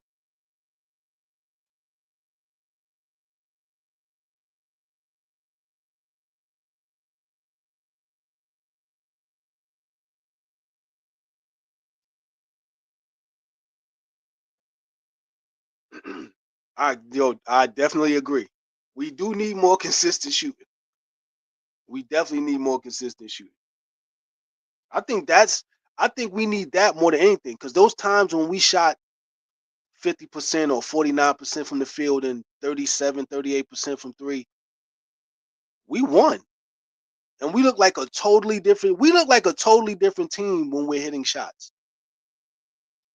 Totally different team. And you could say that about anybody, but it's night and day when we're hitting shots and guys are finding great scoring opportunities. They got to work on that. I think individually every player has to figure it out. Because there's no reason for you to miss shots at the pro level. Because, like I said, if they play against us, they don't miss. If you ever seen any of these pros play against regular people, they are unstoppable. They don't miss. Every guys you didn't think could dribble and had a handle, got a handle. They got footwork. And you're like, yo, how come you can't do that shit in the league? But you could do it against us. It's because the pressure isn't on. There's no pressure. It's more than just basketball. It's the business. It's the pressure. Everything counts. Everything. And some guys can't deal with that pressure because it's like an invisible pressure, and you don't know how to get that weight off your back. But against us, there's no pressure. They fucking look like super. They all look like Michael Jordan and Scottie Pippen against us. But against NBA players, they look regular. I don't understand that, but you just see the difference. Guys should be able to make shots. It's just a perception of where they're shooting and who they're shooting against, and it's a mental thing. There's no reason. Like against us, they wouldn't miss. Against NBA players, I don't understand how you get the same opportunities. They can't touch you. You get open shots. Like I don't know, but we should definitely be shooting better than what we're shooting. And if we get a stretch five, right? Who's gonna rebound? Who's gonna rebound? Because right now, Jakobe is getting us 10, 11 rebounds a game. I kind of like him around the basket. I like Scottie around the basket too to crash the boards. So who's gonna be the definitive guy that's gonna crash the boards? If we got a stretch five, that means we're gonna have to run the pick and pop. And they're gonna have to either feed him the ball like Kevin Garnett was getting fed, or he's just gonna be a decoy, which is gonna piss him off if he's not getting that jump shot off. If we get a five that can shoot the jump shot, he's gonna have to get the rock to shoot the jump shot. All right, now who's gonna rebound? Who's gonna crash the boards? Like if they can work all that out and make it work, perfect. You know what I mean? But if we can keep a guy like attacking and crashing the boards, we're gonna need that as well. We definitely need somebody that's gonna rebound if we get a stretch five.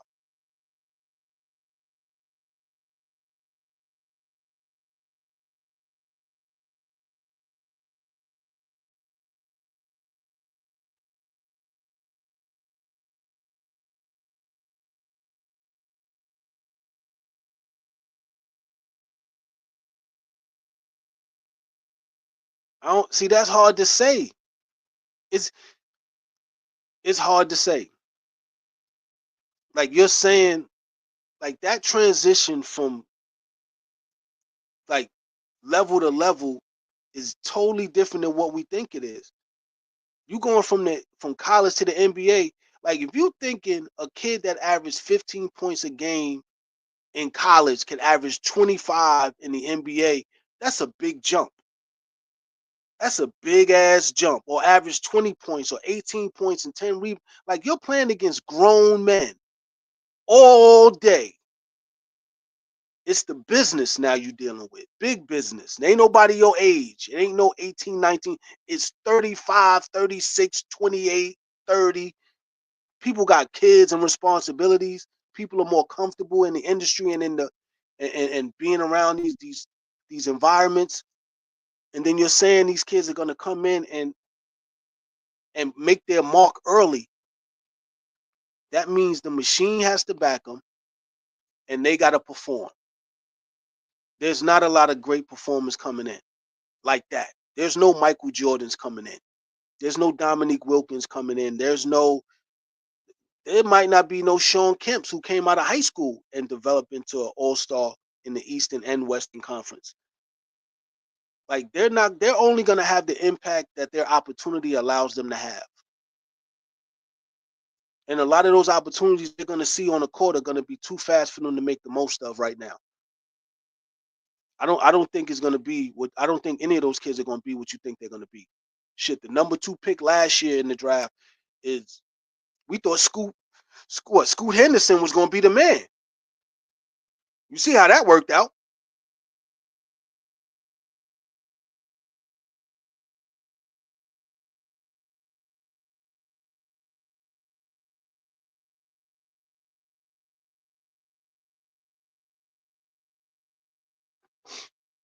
I agree. It's yep. I agree 100%. I agree 100%. And then to do it intentionally. You know what I mean? Like you're telling guys to hold back. Like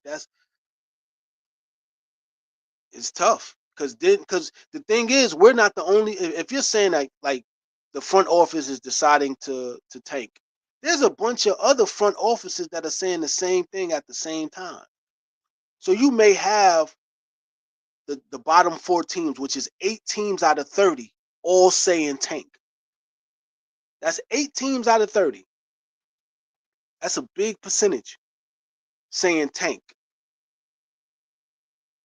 That's what a good 25%, close, a little over 25, a little under 25, saying let's tank, and then everybody else competes. The other 22 teams will compete. The top 12 will really compete. You know what I mean? But I don't know. It's tough. It's tough to tank. I would rather us if we get beat, we get beat.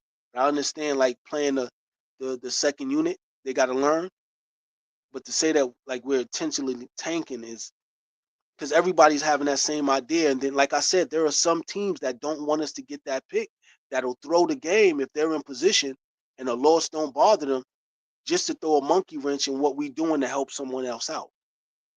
There's a lot of collusion going on also. That's what makes the tanking purposefully hard.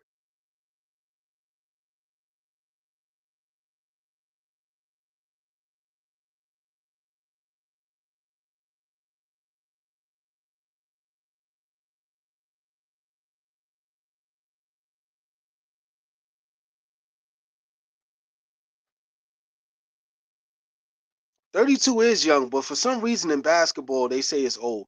I never understood that either. I never understood that either.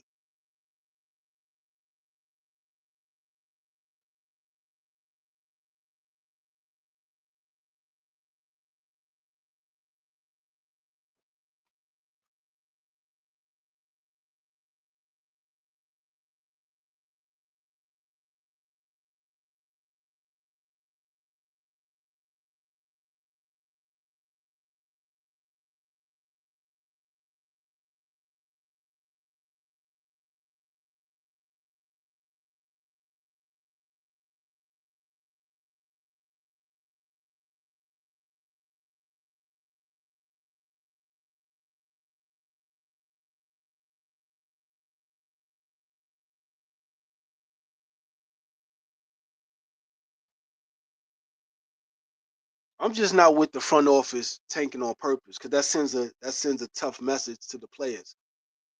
Because you work hard to win. Now, if you're saying give up, this season is going to be an easy one, and guys, you don't know how long a guy prime is going to be.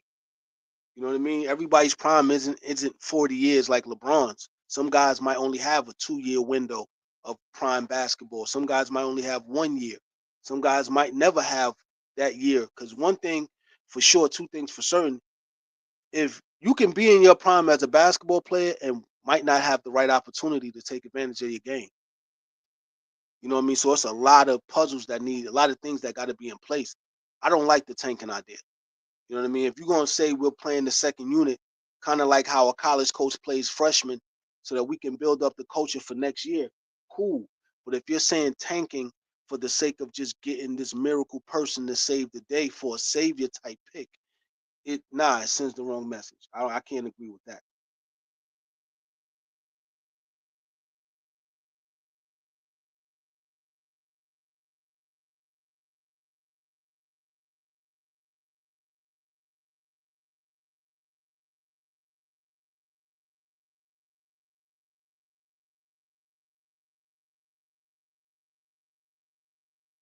But how? All right, Brandon. If How else do they justify their tanking decision by saying that this draft is strong? Like they have to justify them making their decision. You know what I mean? If you're tanking, you have to justify it by saying I'm tanking because the draft. They've been saying the draft is strong for years. These guys, 62%, 58 to 62% of these guys drafted go to the G League or spend time in the G League. These are lottery picks included. There's no short thing. Like no matter how strong the draft is, the NBA is just in a particular space right now. It might not make it because it's not basketball. That's one thing we keep forgetting. The NBA is not about basketball. The NBA is entertainment. So all the basketball that you learn coming up, that shit does not apply when you get to the pro league. You be like, oh damn, it's totally different. You got to figure out what actually works, and you don't have a lot of time to figure it out because it's not basketball. It's entertainment. The calls that are supposed to be called aren't getting called. The players that you thought was superstars, they got paid so much money, they got to get the opportunity, even if the team has a better option. Like it's the business of the game. He has to say, I would if I'm saying we're looking for a lottery pick to take the eyes off of the losing or the fact that we're not ready yet, and I'm saying we're tanking as opposed to accepting the losing, I'm gonna say draft pick. I'm gonna say the draft is strong. We see nobody's talking about any of these college players. Nobody. We're waiting for March Madness to see who's who and what's what. Back in the day, we couldn't miss a game. I had to see UConn with Kemba. I had to see Steph. I had to see all these different players play. I had to see them during the year. Buddy Hield. You know what I mean? We had to watch these kids play in college. And I've been watching college since '87. College used to make a lot more noise than it is right now. For some reason, it's just not as relevant. And it might be because Dick Vitale isn't around because he drew a lot of attention, but it's not the same. It's quiet in college. Like, we'll see. We'll see how good these guys are in the league. Because right now, there's nobody really putting up no real big numbers in college. They may have a game or two, but ain't no guy averaging 25 a game, 23 a game, 26 a game, 24 a game, like back in the day.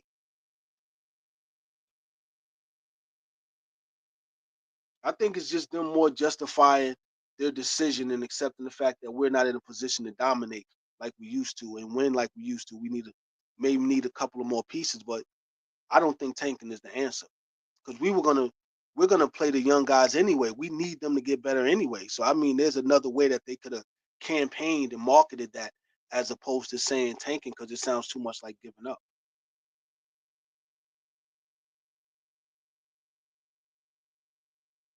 Not all the time. Playing young guys doesn't equal losing all the time. Not if you put consequences. Not if you tell them if we lose, you got a problem after this game. Because the Bulls definitely did that. They don't win championships without the second unit.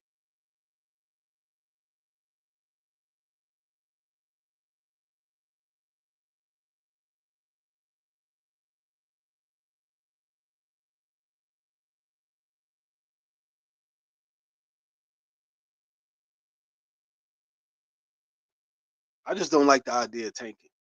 Like even like a rebuild isn't like if you take it as tanking, it's just a different perspective. It's saying we're progressively moving towards winning again. Tanking is just we're giving up. We're giving up without any real logic to giving up. We just can't win, so we might as well just give up. And there's no hope at the end of it. That's how people feel about tanking. Nobody that competes will ever enjoy the conversation about tanking because it shouldn't be an option. You should just compete until you end, till it's over. You know what I mean? It's real tough to be like, all right, we're tanking and we're rebuilding. And now you put the responsibility on the franchise to put something together to make it make sense, to make those sacrifices justifiable in conversation.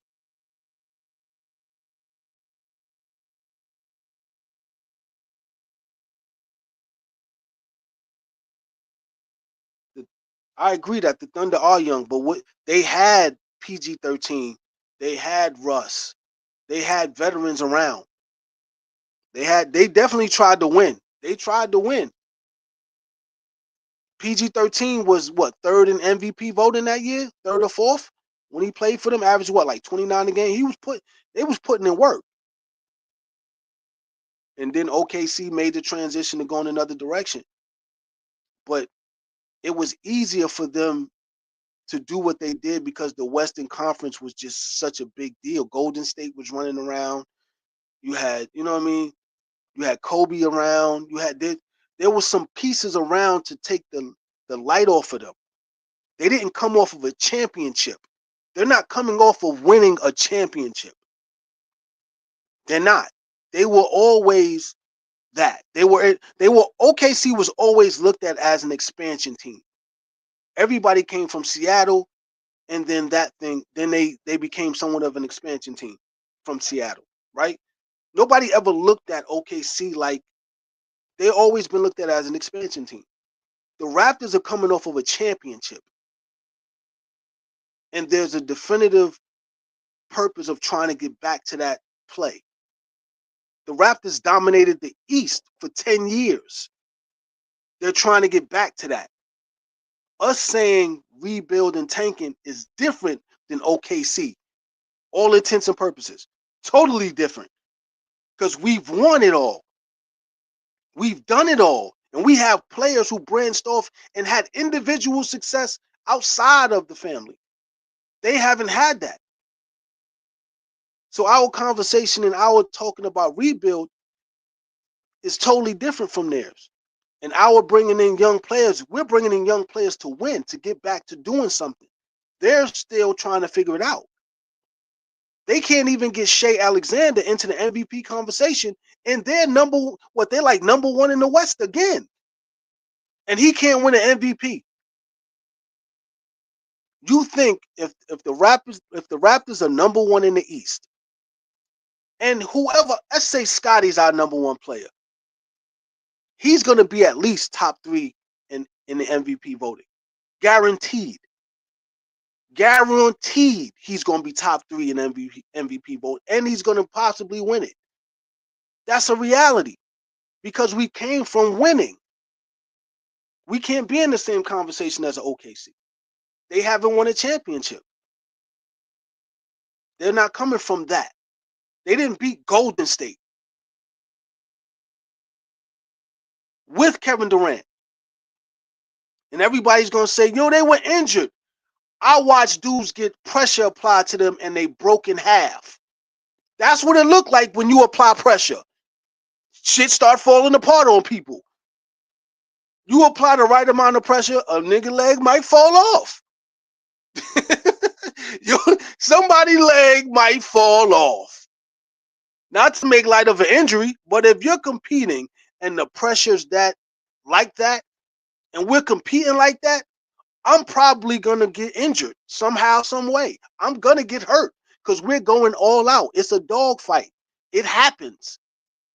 People's legs fall off. OKC is not coming from that. They're not coming from that. So we can't have that same conversation. It's a different level of winning. They don't have no banner. We can't be compared to nobody starting over. We can't be compared to nobody less than champions. We're a championship team starting over. Totally different. Because the expectation is going to always be there to win. Like, I love winning. You had a fucking bench that scored 100 points. Who the hell had a bench that scored 100 points? When have you ever heard of a bench scoring 100 points? I'm going to wait for that shit. We're talking some stellar shit. We can't be in the same conversation with everybody else. Even when people talk about, Steph had 56 in Orlando. Did you see it? Yeah, I saw it. I saw it when Fred did it. How quickly we forget about that 56. That was electrifying too. I'm just saying. We can't have the same conversations everybody else. Tanking means something different to us, at least to me. Because we're talking a team that wants to win another championship. So that's unacceptable to start. We don't have to start all over again when you got the blueprint. We're not starting all over again. It just doesn't sound like starting all over again for everybody else.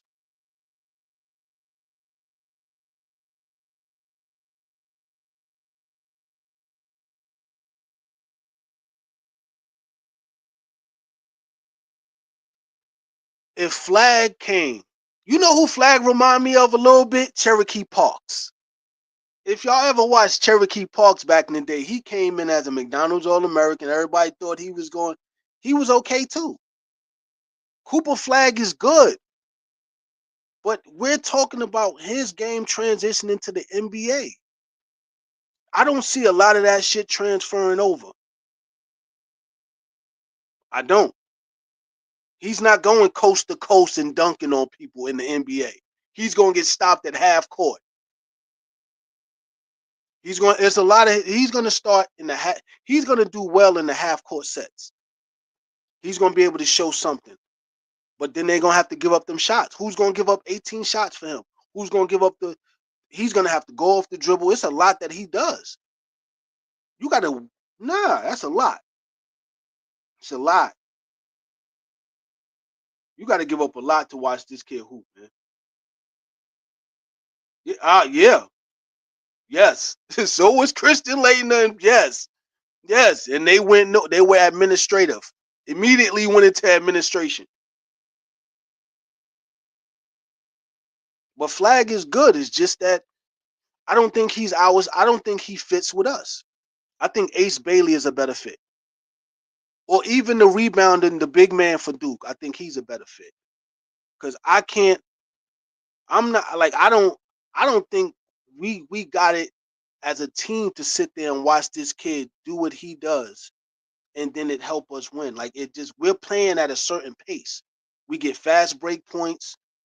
Once we become a better shooting team and guys are able to knock down expected shots, we're gonna be fine. This is the worst case scenario for us. Worse. I think the bench is gonna be better next season. I think everything is gonna be better. and that's all we could hope for. But tanking, you can't. That culture of tanking is tough.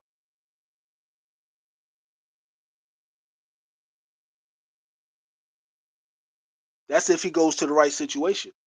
If Cooper Flag goes to the right situation, yeah, he could win Rookie of the Year in six man. But where is he gonna go?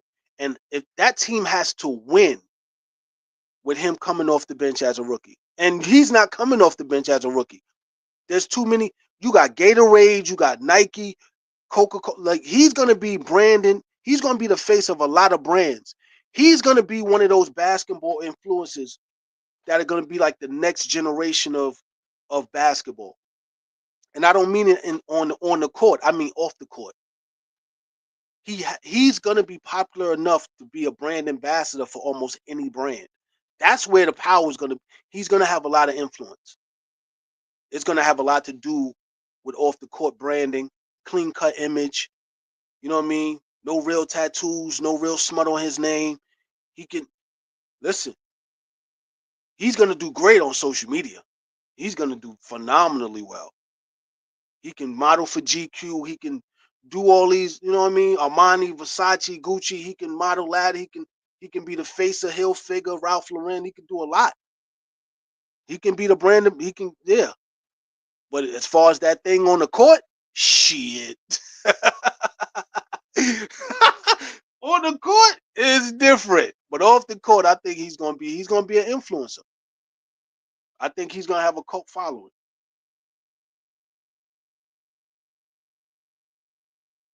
He's gonna have a cult. He's gonna do well business wise. Like they're gonna make a shitload of money.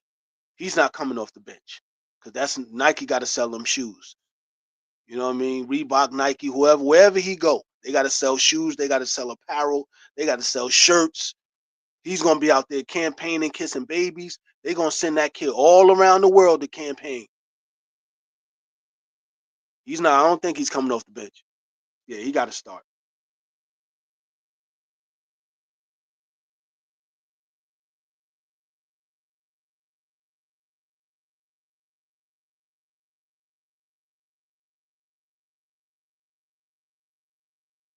Yeah, I definitely agree with that.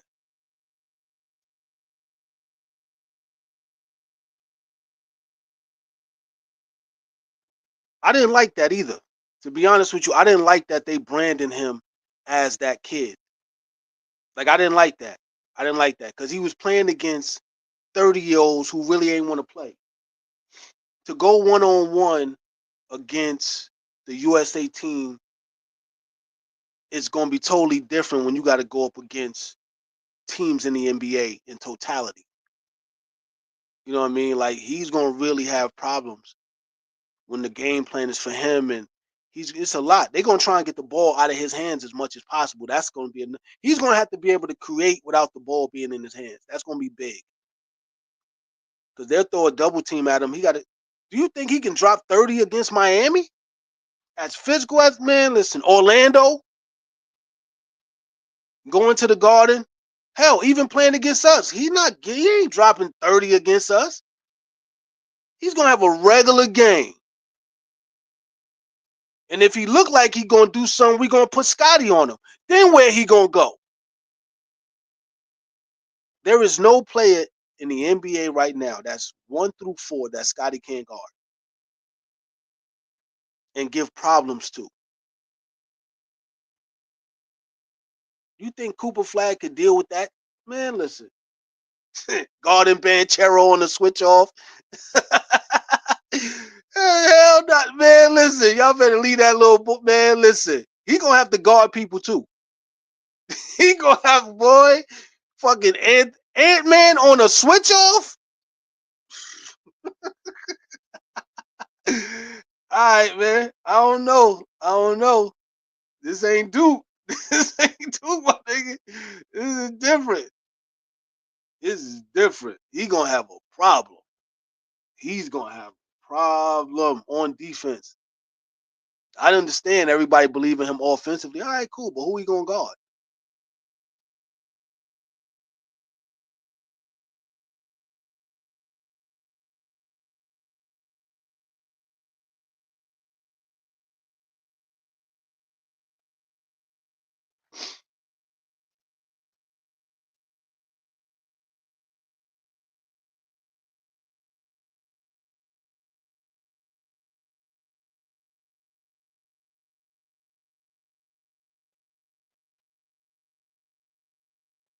That's only when Scotty guarding him. When Scotty's guarding Banchero, yeah, he looked flustered. But against fucking Draymond Green and them, he had 41. Yo, coming into that game against us, he was hot. He was hot. He was averaging 25 and 10. Like, he was hot. And he was mad that he had 41 and nobody talked about him. Yeah, man, listen. Scotty put ice on that thing real quick.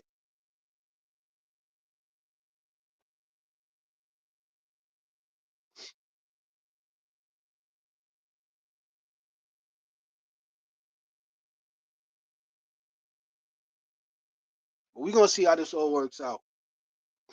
We're going to see how it all works out. I just don't like the idea of tanking. Like, that shit just sounds so much like giving up. And we can't afford that. Like, we came, like, a championship team can't give up anyway. Like, that shit don't even sound right. Rebuilding, that sounds a little borderline. But when you win one, it's like, man, we try and win another one. And if they got the blueprint to do it again, then we're in a good place. We're in a good place. We just need, you know what we really need? We need a dog at the power forward coming off the bench. I think we need that. Like a power forward that's gonna crash the rock, crash the boards, and get us rebounds and have that steward like presence. We don't have an enforcer on this team. You know what I mean? Like we need somebody that's just a Charles Oakley, you know what I mean, type of player that's gonna get us 10 rebounds and be that guy's got to be responsible when playing against us. You can't just get reckless. Ain't no highlights. You're going to get hurt for that. You can come to the basket, but he going to foul you. Like we need somebody like a Stewart type of player. Someone who isn't afraid of the friction. I think that'll work. That'll definitely work. Because the second unit is going to be able to score, but defending and keeping guys in check, we're going to need a guy that's going to hold guys accountable on the court with that second unit.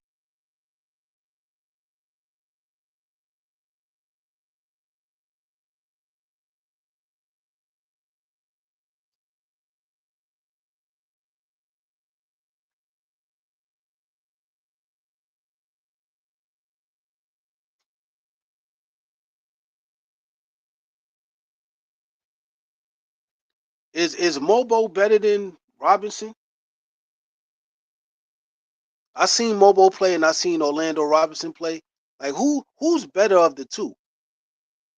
I think Robinson moves a little and moves around. He has a certain sense of awareness without the ball. Like he's in tune with what's going on the court.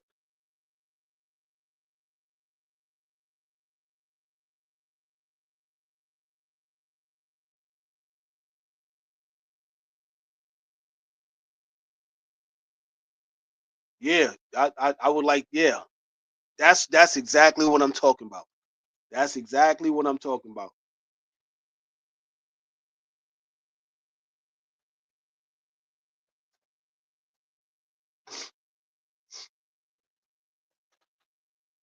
We just need a lot more. We need more toughness. Not so much as the star players because they can perform, but I think that bench group has to have a certain presence. There has to be a nastiness there. You know what I mean? They can't be the nice guys. Somebody got to be the bad guy. If the starting five aren't going to be, you know, the group of bad guys, that second unit got to be nasty. I'm talking loose balls. I'm talking pushing motherfuckers out the way. I'm talking fighting for position. I'm talking for all that. If it mean a scuffle, then it's a scuffle. They can't be bullied or pushed over. We need a second unit that's going to be like that.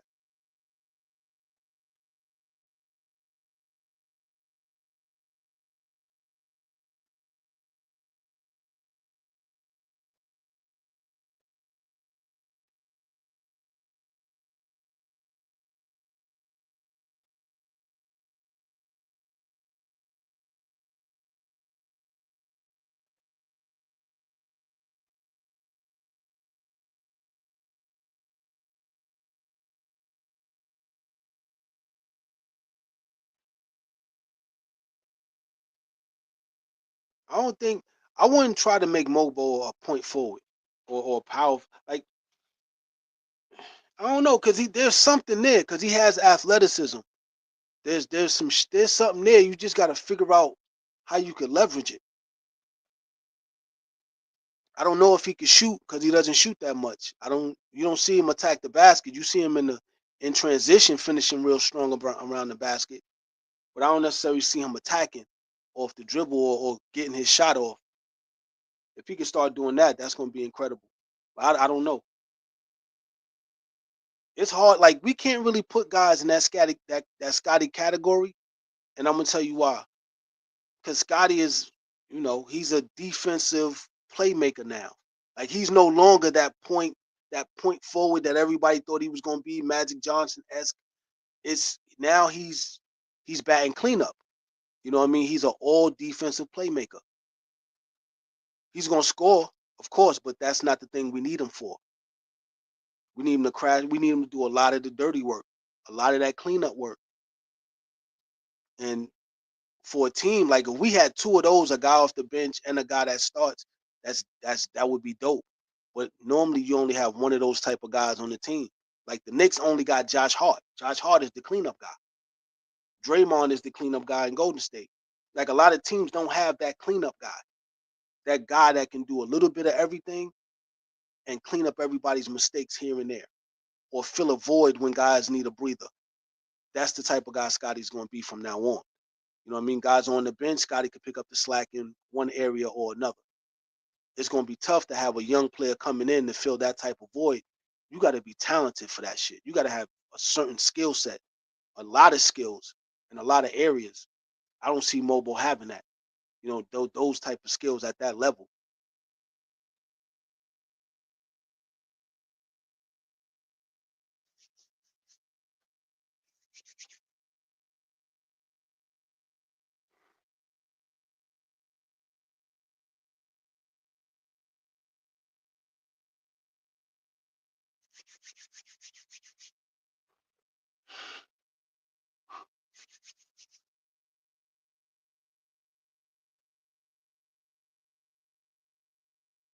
Yeah, but that don't count, Brandon. Mobile being a guard like in high school, that shit don't fucking. Precious Achua was a point guard in high school. You see how that turned out? That shit is just, I don't know, man. It's hard to tell what type of player Mobo is going to be because it's like he hasn't shown one area that he could leverage yet, other than his athleticism and his speed in transition. But we got to figure out what he could do for us in the half court set. I haven't seen him really box out and crash the boards. You know what I mean? Screen, pick and pop, pick and roll. I haven't seen him do much of that because they don't use him like that. But I did. I'm not gonna lie to you. I did see Orlando like moving around, being aware of where he is on the court and expecting, look, hands ready for the rock. Like he's expecting to get the rock in a lot of time, like in a lot of because he knows he can score from there. Like this, I don't know. I just see some differences. I wouldn't be surprised if Orlando Robinson kind of outshines Mobile because it just seems like he's more aware of the surroundings and he's more prepared to produce right now. We're still trying to figure out what Mobile could do. We don't have a lot of time because next season is next season.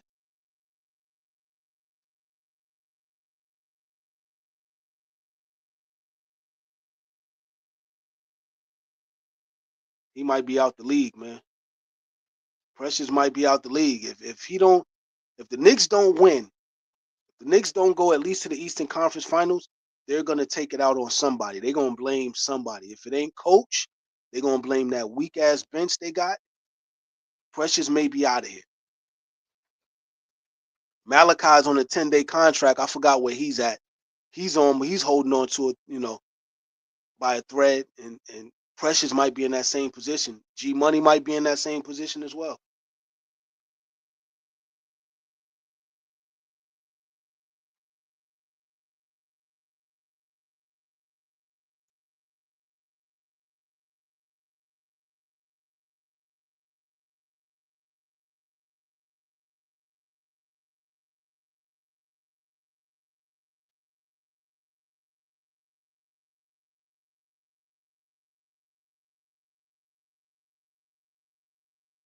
Yeah, he had that 20-point game.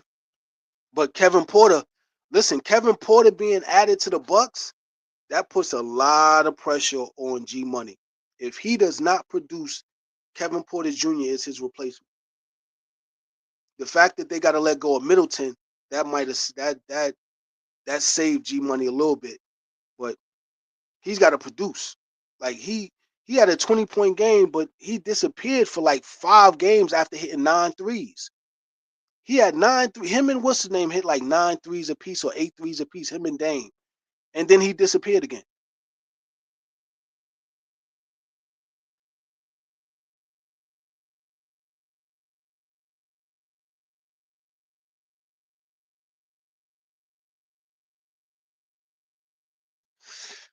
Like I said earlier, I don't like KD being on this team.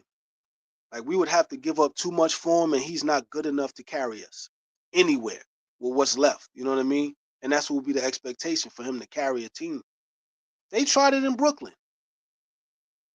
It didn't work in OKC, which was the best place for him to be.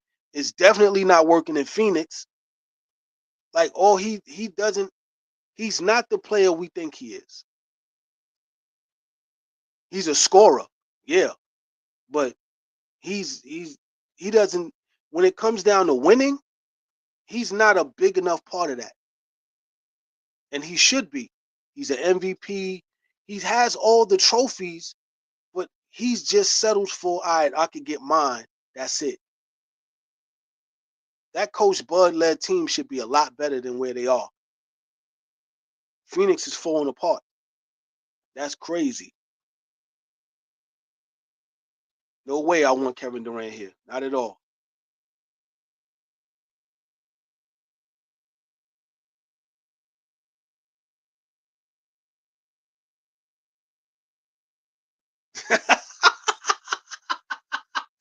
Oh shit.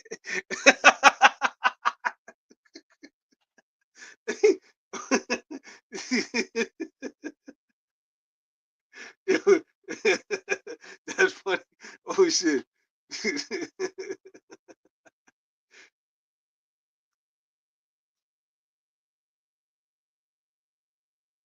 Yo, they wanted Coach Bud fired. That is, oh wow, wow. They wanted Coach, but like it's his fault.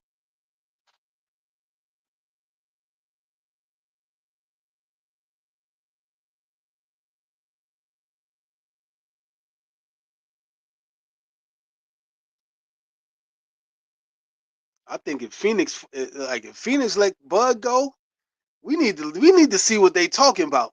If Phoenix let Coach Bud go, we gonna have to see what they talking about, man. We gotta see what Coach Bud talking about. Because I would love for Coach Bud to be the coach of this team. I'm telling you, I would love it. I would love it. I would love that shit. I listen, Darko is cool. I like Darko. But if we're talking Coach Bud, if Coach Bud is available, shit, Darko could be an assistant.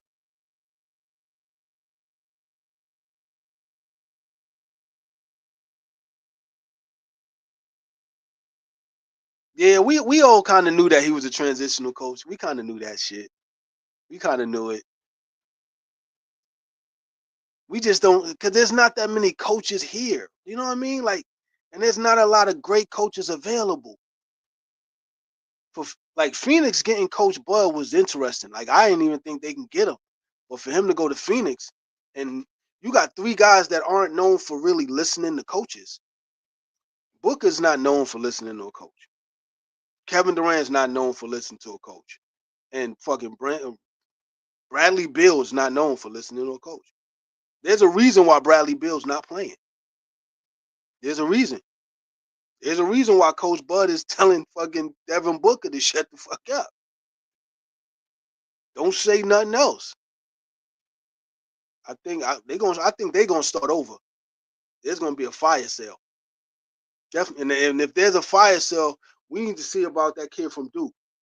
What's the little goofy kid that kept getting in trouble until he learned how to shoot threes?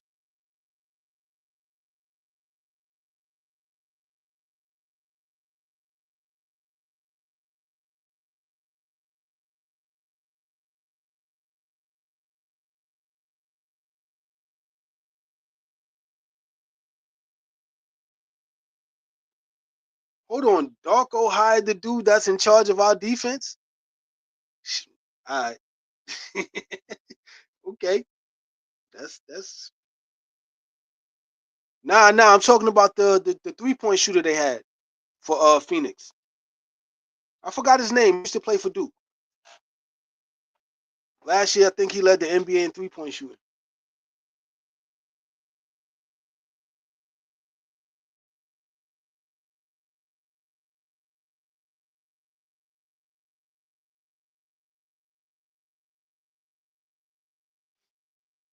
Yeah, they definitely got to let go of Booker and everybody else. Yes, Coach Bud is a really good coach. I don't see how that shit ain't work out with them 3 super. I thought they would be at least top 5 in the West. You couldn't have told me that they would be in this position right now. That shit is crazy. That shit is crazy. Not McCain. What's the kid from Duke that can shoot threes? Forgot for some reason I keep forgetting this dude's name. Yeah, on Phoenix.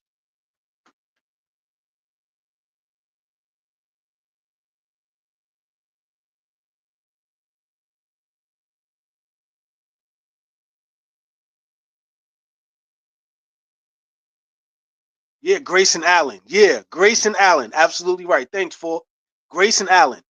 If we can get Grayson Allen, that's interesting. Him and Grady Dick, that would be interesting.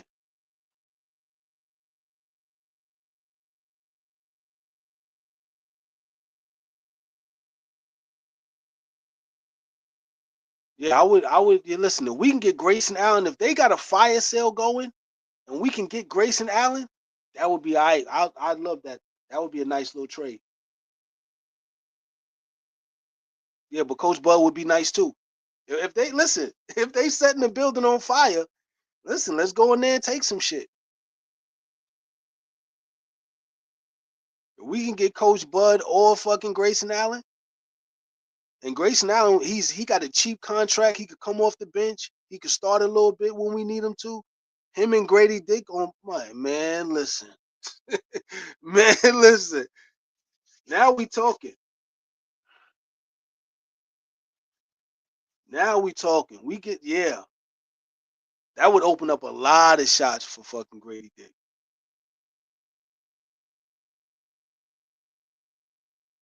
I don't think Charlotte's gonna let go of LaMelo. He has too big of a presence.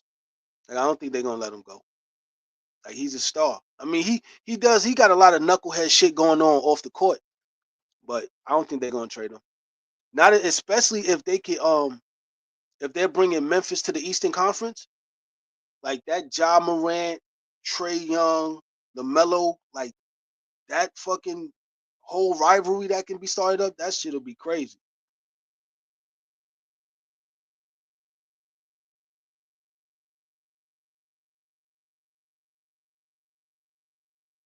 Yeah, Bradley Beal. Nah, like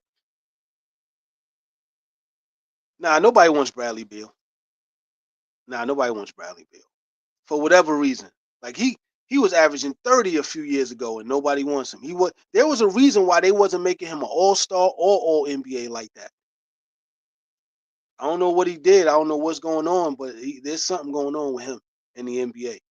The dude is nice, but for some reason nobody he doesn't fit anywhere. They tried to make him a point guard over there in Phoenix. Now he got a no trade clause, so they can't really move him. So nobody want to be a part of that.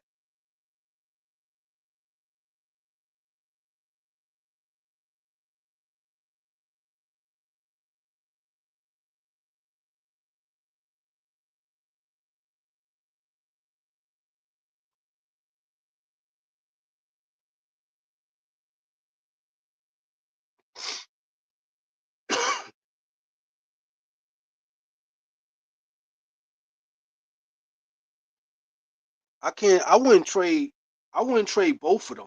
Like, I wouldn't let both of them go for Lamelo. Like, a lot of that losing is on him. Like, he got star power. Definitely got star power. Definitely nice. But that a lot of that losing is on his jacket. Like, a lot of that losing is on him. Like, he's the point. A lot of that losing is on him. He's playing basketball really with no purpose. He's just playing to get his and having fun. There's no real purpose to win. You know what I mean? Like he doesn't look like he's playing with that sense of urgency. You know what I mean? Like he's having his own basketball experience. There's a reason why he's not he wasn't an all-star either. And he should have been. But it's weird. You know what I mean? But I wouldn't trade not RJ and IQ for them. That's for LaMelo, that's tough. Like whoever, like that's a tough conversation to have. Now we can give like if you're saying give up IQ for him, that's good money. All right, if you're saying give up IQ for LaMelo, that's good money. That's definitely good money. Cause somewhere around there we can bring in Lonzo to come off the bench. Cause they do want to play together. We could definitely milk that. We could definitely have Lonzo come off the bench, have LaMelo start. And that would be interesting because they definitely want to play together. They're trying to figure it out. I thought Lonzo was going to be on Charlotte, you know, but I think they kept him in Chicago or some shit. But that was a rumor too that he was going to go and play in Charlotte with his brother.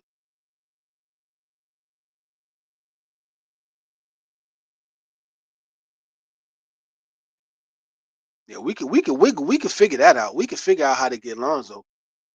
If we get LaMelo, Lonzo is going to be easy because we'll figure something out. That would be beautiful. Like to have that backcourt starting and finishing. Yeah, that's a good conversation.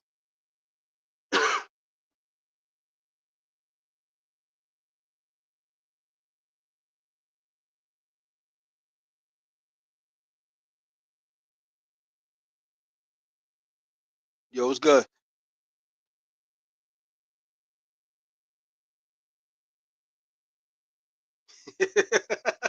Yo, that's fucked up. That's crazy.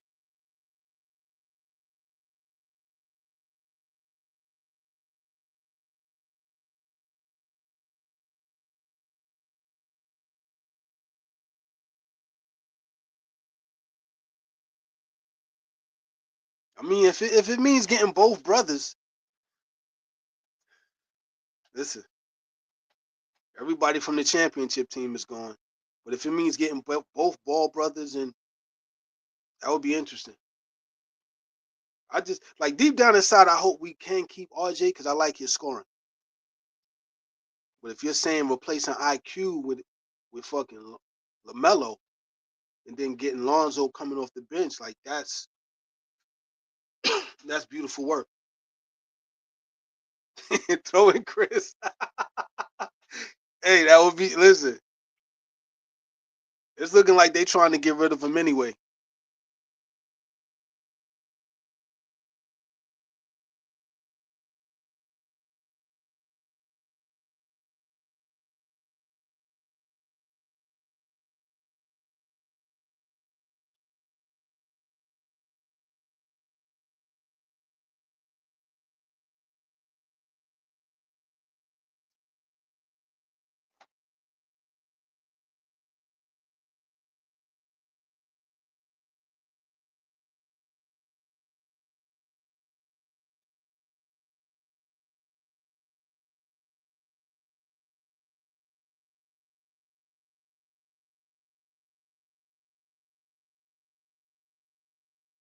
If we get a top three, right?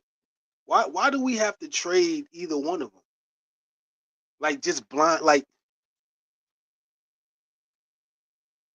if it makes sense, if it makes crazy sense, like getting Lamelo, then yeah, we got to pull the trigger on that because there's too many possibilities that shit can go right. But just trade them just for the sake of trading them, like that's it. Got to be the right situation.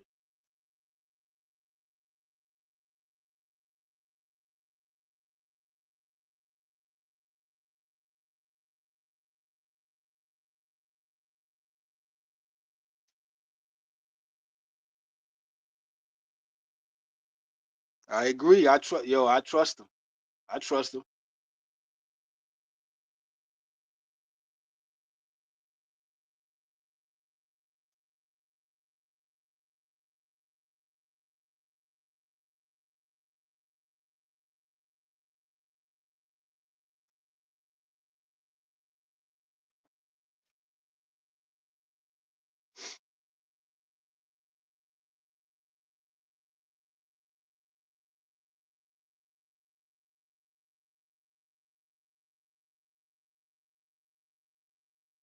We were discussing that earlier.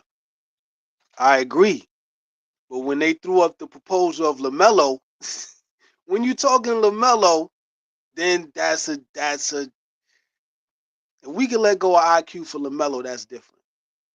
Like I'm with that. But RJ is gonna be tougher for me to let go of. But if you're saying it opens up an opportunity to grab the other ball brother. Now, if you're saying to get LaMelo and Lonzo, then I would have to agree with that. I would have to agree with that because we've no one's ever had two 6'6", 6'7" point guards, one coming off the bench, one starting with similar games and yeah, that would be a problem. That would be a problem. That would be a problem.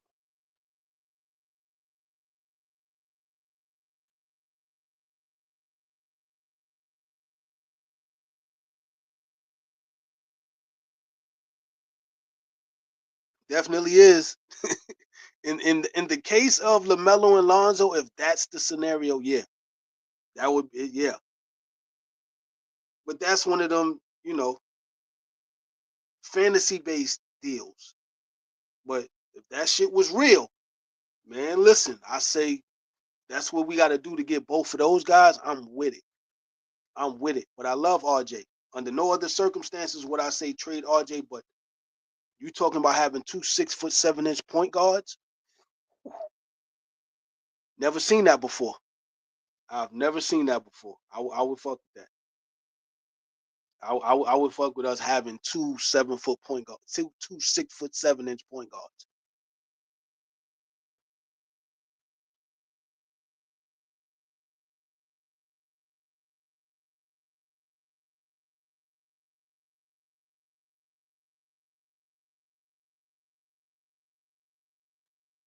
Yeah, that was what was suggested. I would do that 10 times out of 10. Definitely 10 times out of 10.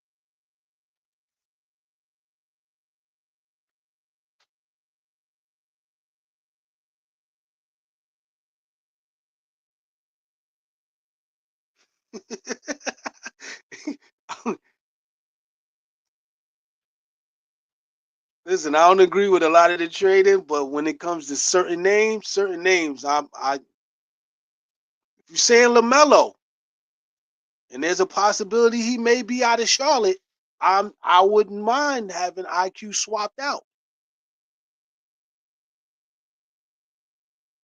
And if RJ can open up an opportunity to grab somebody else, I would rather keep RJ. But if you got if we can get LaMelo because he's not happy about the losing in Charlotte, and they might want to move him, that might open up a conversation realistically. I'm with trading IQ for fucking LaMelo, and that opens up a conversation to bring Alonzo over because they want to play together. That's more realistic than people think.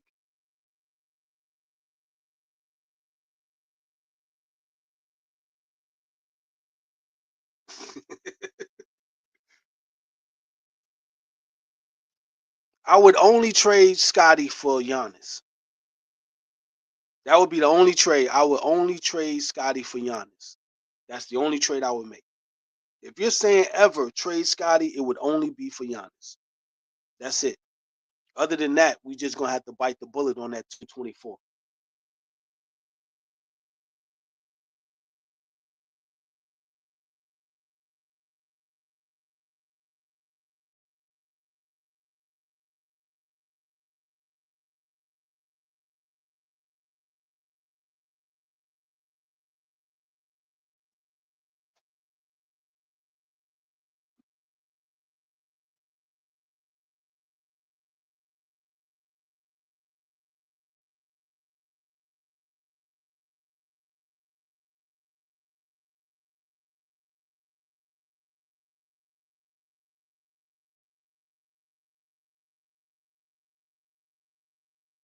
if the Bucks don't win, right? We already blamed everybody under the sun in Milwaukee, right? And Giannis he's not taking any accountability or responsibility for any of the losses. They lose this year, it's gonna fall on his feet. He's gonna have to deal with the reality of Milwaukee. They may not ever get back to where they're used to being. They won a championship also.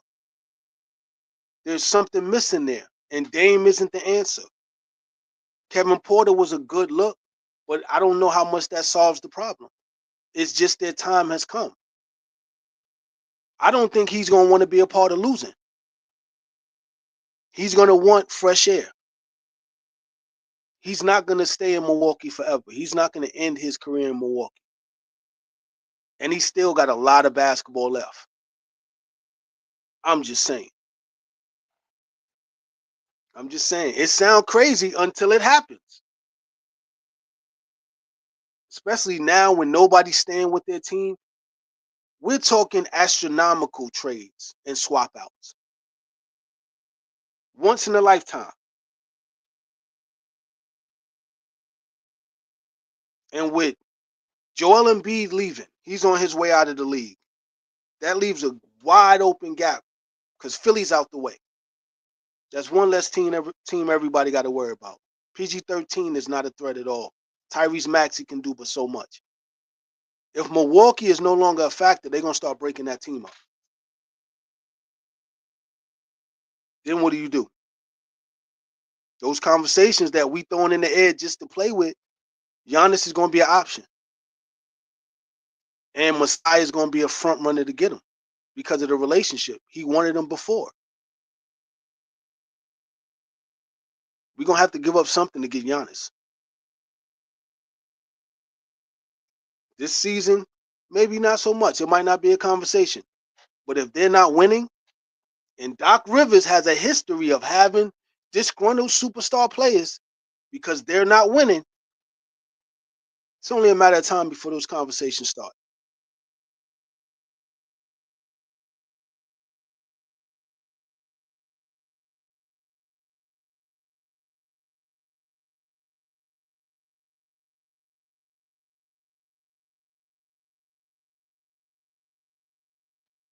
Yo, I said a couple of weeks ago that I would like Joel Embiid, but not anymore. He's going for another surgery. He's going for another surgery. This is like 115. He's had 115 injuries at the least. He sat out his first 2 years in the NBA with injuries. Now he's a shell of himself. He's saying he's not playing back-to-backs. Now he has to have another operation. He's out for the season. And Philly is trying to do something unprecedented. They're trying to retire him, which is going to be unprecedented because if you could retire a player on paper, his contract is null and void. I've never heard of an organization trying to retire a player. So and that's going to start becoming a theme. Once a player is too old and he can't play X amount of games, see, it's going to start out It's going to start out as a player is too injured to play. He's not available. Then it's just going to go right to availability. If you can't play 80 games at least once in your career, if you can't play more than 70 games a season, they might hit you with they'll try to retire you because you can't perform. And they're paying you all this money to get you off the books. That other $63 million a year that they're going to be giving them later on, they taking that off the books. They're going through that right now. They're trying to figure out how to do that right now. If that shit goes through, it's over. There's never going to be another LeBron. Anthony Davis type players that are always hurt, he going to be out of here because Dallas is going to retire him. I guarantee you. It's not going to stop there. Yeah, Joel Embiid is done. He's cooked. They're trying to figure out how to legally on paper retire him. Whether he can still play or not. It's going to be unprecedented because it's going to start becoming a thing. They're gonna get all you 35, you 33, you can't play 70 games, you gotta go. You gotta go. We gonna retire you.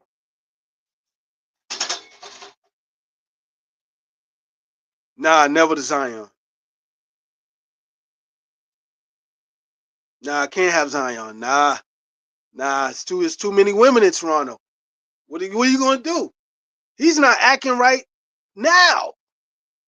In the summertime? Hell no, you can't have LeBron. Nah, son. He ain't gonna know how to act. He ain't gonna know how to act.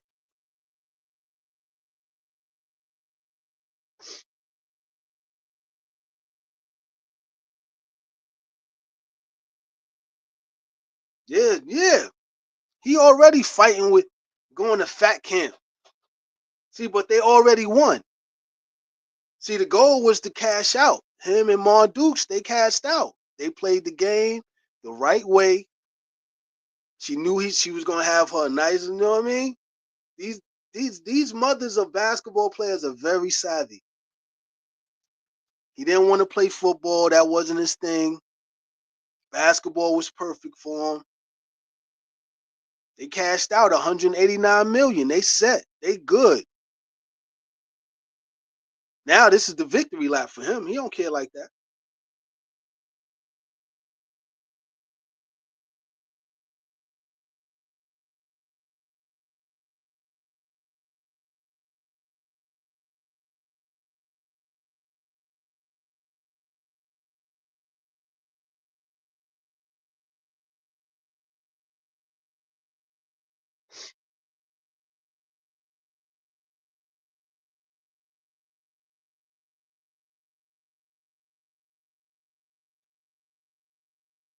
I think we just gonna have to start accepting the NBA for what it is, compete and just beat everybody. We're gonna have to just beat. It's gonna come down to it. It's gonna come down to us just beating everybody. We gotta beat them.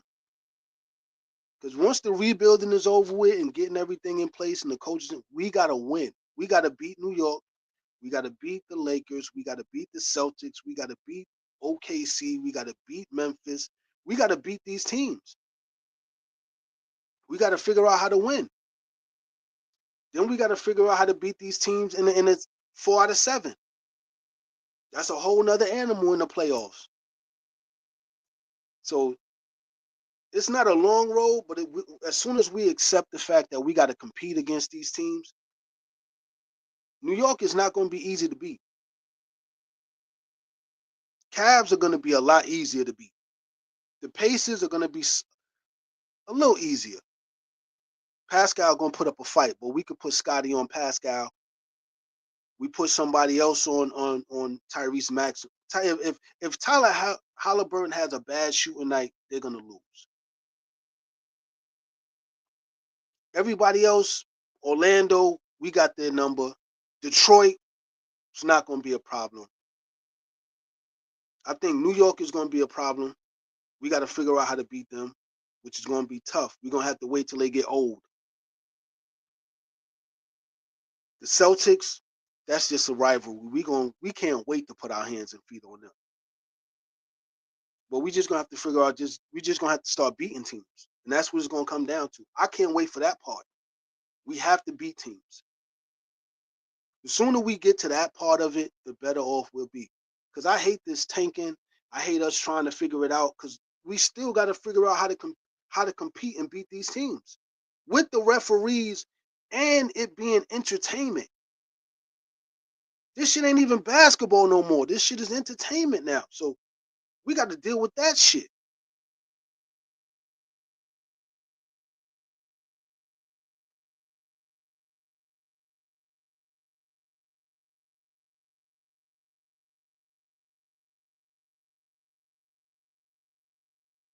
Nah, wouldn't do it. I wouldn't do that. Nah, I wouldn't do that. I wouldn't even do that to RJ for fucking Joel Embiid. Joel Embiid is done. He's done. They're trying to legally retire him.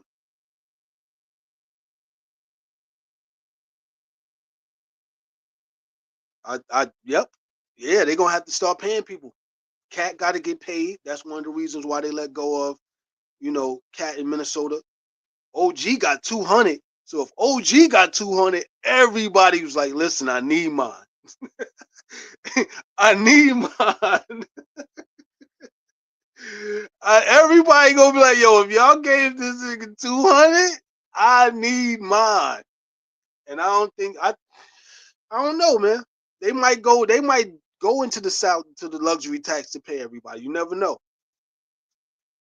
Or they might not. But if they break that team up in any form or fashion, because they don't have a bench, if they break that team up, it'll have to be after winning something significant. If they win it all, they'll definitely break the team up. They don't give a fuck. But if they still in the hunt, they're gonna try and keep as many people as possible.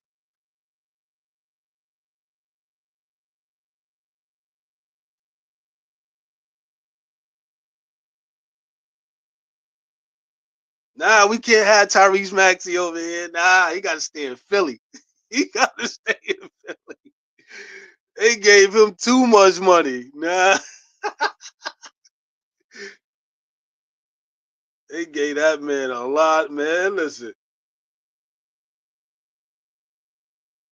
He gotta stay in Philly. He gotta stay in Philly. He gotta deal with that Philly crowd. Yeah, that OG contract is crazy. Nigga, that OG contract, these niggas gonna be tight. Listen, they gave him all that money with less work to do. He get paid almost twice as much as Brunson. Man, listen. They trying to re-up crazy over there. OG just got two, and he got less work to do. He got a part-time job. He only had to have 4 good performances. He hit the game winner. He had the 40-point game. He played some defense in a couple of other games. Man, listen, all he got to do is stay healthy.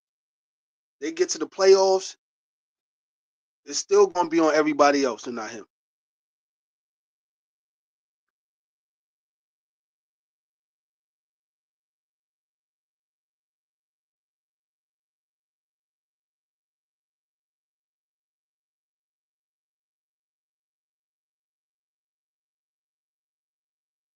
They got a team? Toronto got a team this year? I thought they weren't able to get the WNBA team. If they got it, I'll watch.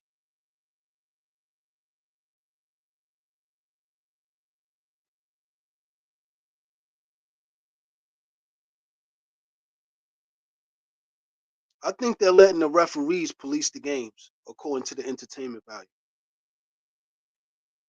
Like the way these referees are roughing the game is like some WWE shit.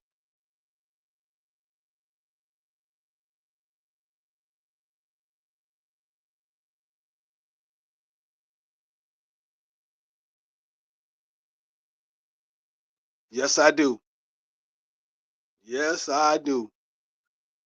I believe Cat can get them to the finals and win it. I say he was the missing piece last year. Yeah, that's it. He's a problem. And the only player that can really like go chest to chest and toe to toe with him is Joel Embiid. And he's done. There's no answer for Karl Anthony Towns in the Eastern Conference. There's nobody that can stop him. And Jalen Brunson in the playoffs is a beast. Dame ain't got no answer for him. You could put Drew Holiday on him, but Drew Holiday got to help out with all the other matchup problems. I think they got enough. It's just that their bench is not that good. They got to address that, and it's too late now. But Karl Anthony Towns could get them in that spot, depending on who they match up with.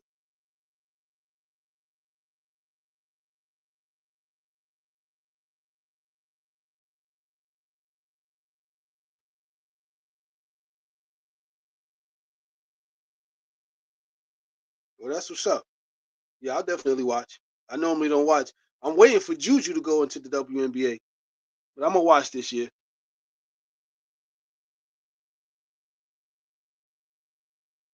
Oh wow, Serena Williams and Drake. Okay, that's interesting.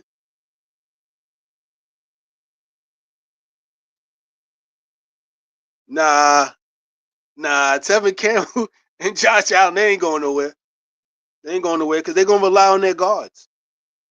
If the Knicks put Mikal Bridges and OG on Donovan Mitchell and Darius Garland, that's it. The series is over.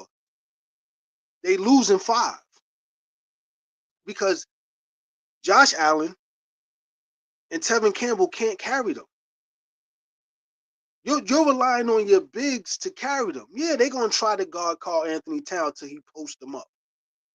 But then you got to worry about Jalen Brunson being Jalen Brunson, Josh Hart being the garbage guy he is. He's definitely going to play cleanup.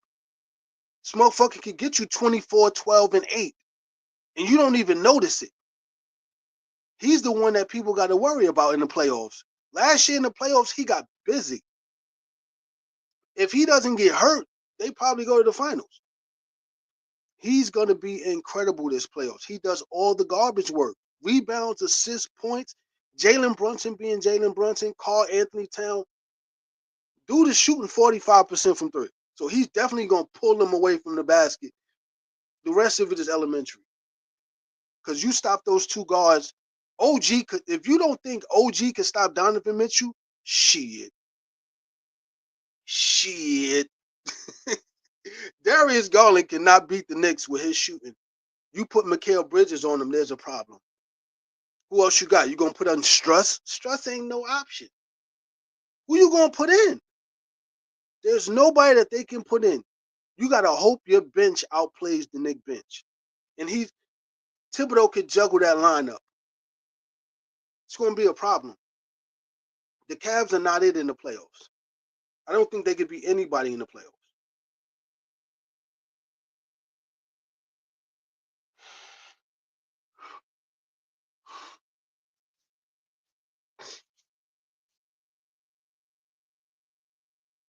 Oh, that's nice. Man, listen.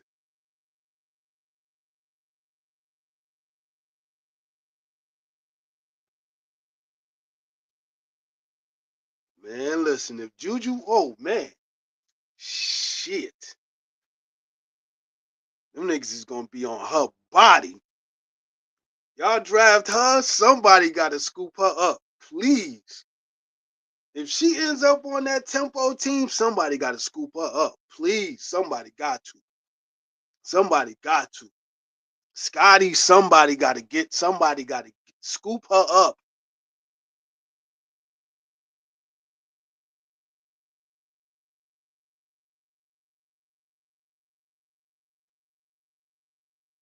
I think he gonna make it because he ain't do shit all year. OG been chilling the whole season. OG been chilling this whole year. He healthy. OG, I think OG gonna make it through the playoffs. He been chilling. He ain't do shit. I tell you right now, I'm gonna say it like this: if OG don't make it through the playoffs, they gonna trade the shit out of him. Watch. Oh, they definitely gonna trade him. If he don't make it through the playoffs, cause he cruised through this season. Like he ain't have to do shit this season. If he don't make it through the playoffs, oh yeah, okay. I think they're gonna get rid of him. They have to. Nah, don't say that. Please don't say that. Please don't let this dude around them girls. Please. Please.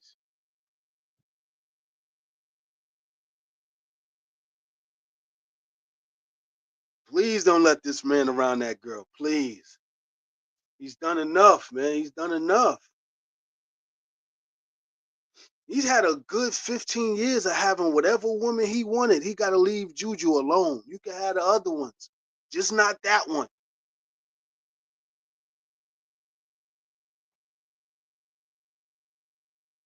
I know he's a part owner, but leave that girl alone. Jesus Christ. Don't touch that one. He's had 15 years of any woman he wanted. Yo, he's had 15 years of any woman he wanted on earth. Come on now, baby. Don't do us like that. Don't leave Juju alone, please. Ah, come on, don't do me like that.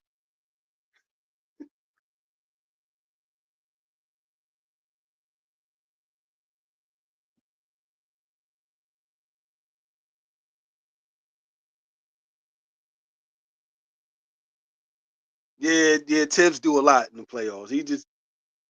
He'll play the same five until they body break down. But I think OG ain't do nothing all year. OG gonna be fine. OG ain't do shit all season. I remember at one point people thought he was gonna be an all-star, and then he just chilled. He's like, I'm good. I'm good. 2 more of these games. I'm chill.